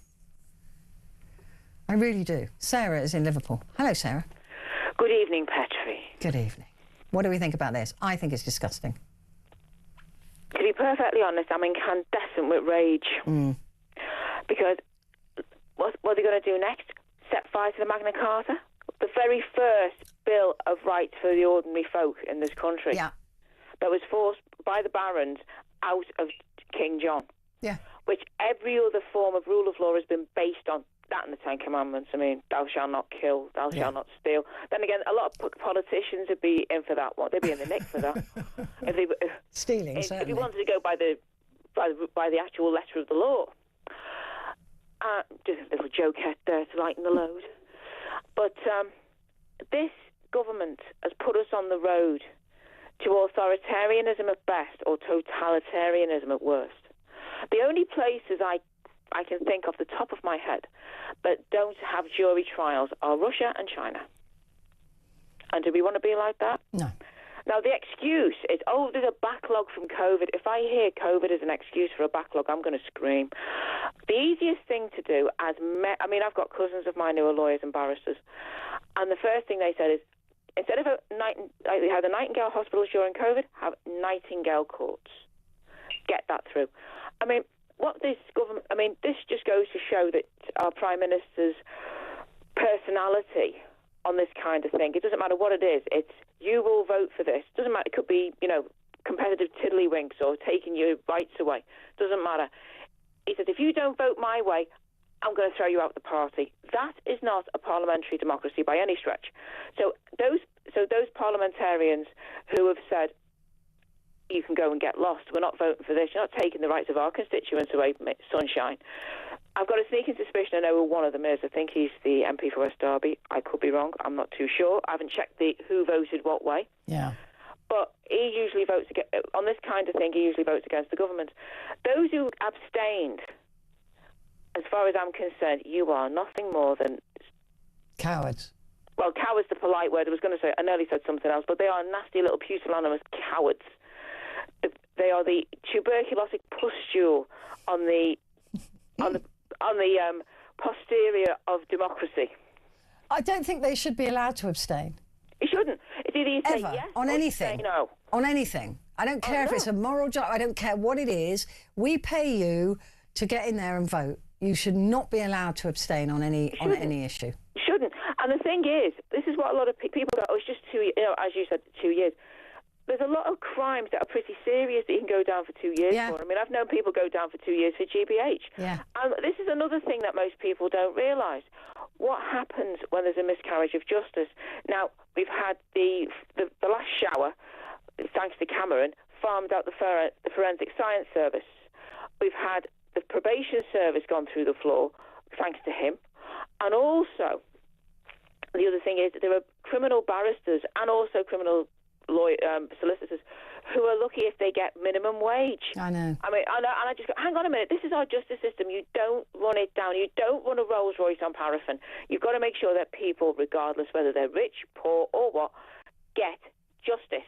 And it's most important. It's one of the most important things that a country can do and to have faith in the justice system. Exactly. Right, and we need to have faith in that. I don't want a fast justice system. I want a safe one. I want to know that the right people are going to jail. Exactly. I want to know that the right people are being punished and not the wrong people. And I don't know why they think that we don't care about this, because they clearly think we don't care about it. Well, if you want to know the truth, Petrie, I think the reason why they think that is because they think the people are nothing more than are just cannon fodder, cattle to be led. That's what they think we are. Unfortunately, there are those of us who do have brains. And looking at the way that vote went, there's a lot of other parliamentarians who voted for this bill on all sides of the House who I would be very, very suspicious about if this is how their minds work. It should be, regardless what side you are, whether you're the opposition, whether you're the government, whatever, you should be thinking, hang on a minute, I've got to think about justice. There's been that many miscarriages of justice. I mean, I could think of one in particular up our way, called a lad called Andy Malkinson, who went down for 17 years for a crime he didn't commit. Yeah. And I just go, that is, and this is when we've got juries. Can you imagine the amount of people who are going to get put in the nick because when we haven't got a jury? This is the thing. This is because to me, if Keir Starmer and his government, there's those on the backbenches who are decent, I'm the first to admit that, but there are equally those who are on the front bench who are going, it's like, our dear leader, we must vote with our dear leader. No, you've got to vote A, you vote with your conscience, and B, as well, which is just as equal, you vote for what would be the best for your constituents. That's why they're there, right? But they're all self-protectionists. It's a protection racket. It's like, I'm on the front bench. I really love my salary. And I love the power. So if Keir Starmer tells me to jump, I'm going to ask how high. And that's where we lose, because they should be looking after. They are civil servants. We pay their wages. They work for us, but they forget that. They think we're working for them. That's it. And what the thing is as well, especially with those on the front bench, I've only ever come across one front bencher who told his Prime Minister, A, he was wrong, and B, where he could go and put himself. And that was Robin Cook over the Iraq War. And he said, this war is immoral, it is illegal. And he was the only one who had the guts to do it. The others just all went, oh yes, oh yes, oh yes. Maybe there was some backbenchers. They stand to lose too much. They stand to lose too much. That's what it is. When self-interest gets in the way of democracy, that's when we no longer have a democracy, because it's all about self-interest. It's all about the next job. It's all about keeping Keir Starmer sweet. It's all about not having the whip removed. It's all about all of those things and not losing their front bench jobs. That's it. And the other thing is as well, what most people haven't noticed in all of this, there's a dual malign hand in this government. One was seen, McSweeney, but also his buddy pal Mandelson. You take a look at all of this, and the way Keir Starmer behaves, the way he treats his backbenchers, which you don't treat your backbenchers like that because they can quite easily vote you out. Your job is just as precarious as anybody else's if you ignore your backbenchers, as quite a few prime ministers in the last 15 years have found out. And as I say, Mandelson's fingerprints are all over this government, and also over he's got, even to this day, even though he's under investigation, him and McSweeney have got know that their puppet is Keir Starmer. And even though they're not there, he is still behaving as if that they are still his little influencers. If the one person, if you wanted this government to be one of sober probity, decency, all the rest of it that Keir Starmer said years ago. Oh, I'm not going to be like this. I'm centre left. He's anything but. He's a Tory in a red tie. He should have had, if he wanted a chief of staff who kept him on the straight and narrow, it should have been Sue Gray. But no, he chose Morgan McSweeney because Morgan McSweeney had a hotline straight to Mandelson. And it's the boys' network as well. I mean, it was known at Number 10 as the boys' club. You know, and never wanted to listen to a woman's voice, or never wanted, you know, even though he gave women some of the top jobs, he didn't talk to them. He didn't, apparently. That's what I heard anyway. He doesn't listen to them when they speak. Well, that speaks volumes, doesn't it, Petrie? Let's be honest. Yeah, it really does. It really does. But as ever, Sarah, good call. Thank you very much indeed for that. And Ernie, just before I go to the break, has said, "Hi, Petrie, no government should have the right to implement laws when they have a majority, when it wasn't on their manifesto." Completely agree with that. That could lead to the breakdown of democracy, and that's very dangerous. This government is moulding the establishment to fit into its long-term plans for this country, and that is so wrong. Thank you, Ernie. Right, give me a call, 0344 499 1000.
Across the UK, on DAB+, on your smart speaker, on your smart TV, and on your side. This is Talk. Hello there, good morning to you. This is Talk, and it is Petrie here with you. Yeah, the proverb was more haste, less speed. And I thought haste was speed. When do you know what I mean? It sounds wrong. But anyway, that is it. More haste, less speed. And it means you make better progress with tasks if you don't try and do it too quickly. And I think that that's what I would say to Lammy. Well, I'd say a lot of things to Lammy, but that's just one of them. We're talking here about having our right to a jury curbed. In other words, taken away from us. Unless it's the most serious of cases. This is for England and Wales, crimes that carry a sentence of less than 3 years. The juries will be scrapped for. And I'm sorry, but that's still a long time. If you think about somebody telling you right now that you have to go to prison for 18 months or 2 years, that's a long time, right? You lose your job, you know, everything, your whole life change, the trauma of going to prison, all of these things. And at least if you are going to prison, you want to make sure it's a safe... I personally, any crime that could end up with a custodial sentence should have a jury. And at the moment, you have a right to a jury. But this is what they want to take away from us. And it's too important. It's too important to take away somebody's freedom, to take away their liberty, is too important. It's a big deal. And I don't think we think about that enough. But it's a big deal. So it should be treated as a big deal. Not as something as just like, oh, well, just one person can decide that, or a couple of people could decide that's absolutely fine. Don't worry about it. No. No. I will worry about it. Thank you very much. Leslie said there should be 3 judges, not 1 judge, making the decision. Even then, they're not ordinary people. The whole point of a jury is that they're your peers. They've got different jobs, different lives. They're all different. And it's safe because, you know, if there's any compromise there or any conflict of interest, you're chucked off the jury. Alison makes a very good point here. It says, who's going to decide whether the case should go to Crown or stay at magistrates? Many crimes have a minimum and a maximum term for a prison sentence. That is so true. I hadn't even thought about that. What if it overlaps between the 2 courts? Is the sentence going to be decided before the case goes to court in order to determine which court it should go to? These are brilliant questions. I hadn't even thought of them. Where are all the appeals going to be held? Or is that option no longer allowed for short sentences? As a former cop, this is not right. These judges don't deal with the person soon after the crime that's been committed against them. The police do. Wrong, wrong, and wrong. And then she says, love your shows. And she also said, I love you. What did she said about my roll necks? Your roll neck jumpers really suit you. Where's the flagpole position? It does look like a flag. I hadn't even thought of that, but it actually does. What country would it be? I don't know. Right, let's speak now to Brian, who's in Whitley Bay. Good morning, Brian. Hi, good morning, Petrie. I've just switched on, so I haven't, unfortunately, been following, all the conversations. But I was just thinking, instead of getting rid of the jury service completely, right, could they not do a compromise, like cut the jury service in half, say have 6 people instead of 12, maybe? Yeah, or reduce it in some way. Yeah, I mean, any jury has got to be better than no jury, right? Yeah, I was thinking 3 men, 3 women, then then you got a balance of, people from different backgrounds and different ages and stuff. Yeah. Yeah. Instead of getting rid of the whole 12, just, they want to cut corners and stuff, maybe just have 6 for certain crimes. Obviously for like murder and like sexual crimes have the whole 12, but when it comes to like, I don't know, financial crimes and that, and I know they're still serious, but I was thinking, it's for the crimes against humanity, that type of thing, like financial crimes and people. Yeah, the sort of non-violent crimes that you would, like not paying your TV licence fine and things like that. Yeah, I would agree with that. I think I would accept that for lesser crimes to have a smaller jury, but I would still want that presence there, wouldn't you? Yeah, because they've got, like I said, I've never done that service myself. I've never been on the jury at all, but I imagine they just pick random people from different walks of life and they go along and I've never been in a courtroom, so I don't know what it's like. So I imagine they go there, look at the situation, read all the information up and then make a rational decision about a conclusion, instead of having the judge doing it on his own, because they're really removed. I would say, I'm not being funny, but I would say a lot of judges actually are far removed from normal life. They don't live on the streets, they don't live amongst people in council estates or towns and stuff. They live far away places, so they're not always in touch with what's really going on. I completely agree, and that is one of my concerns. That's just one of the concerns, but it's right up there on the list, is that these people live rarefied lives.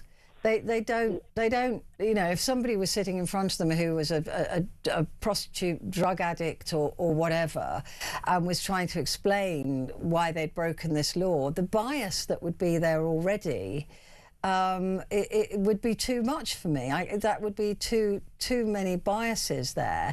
Whereas a jury might have a cousin or an auntie or you know, an uncle who was in a similar situation, and they can, you know, use empathy and life knowledge.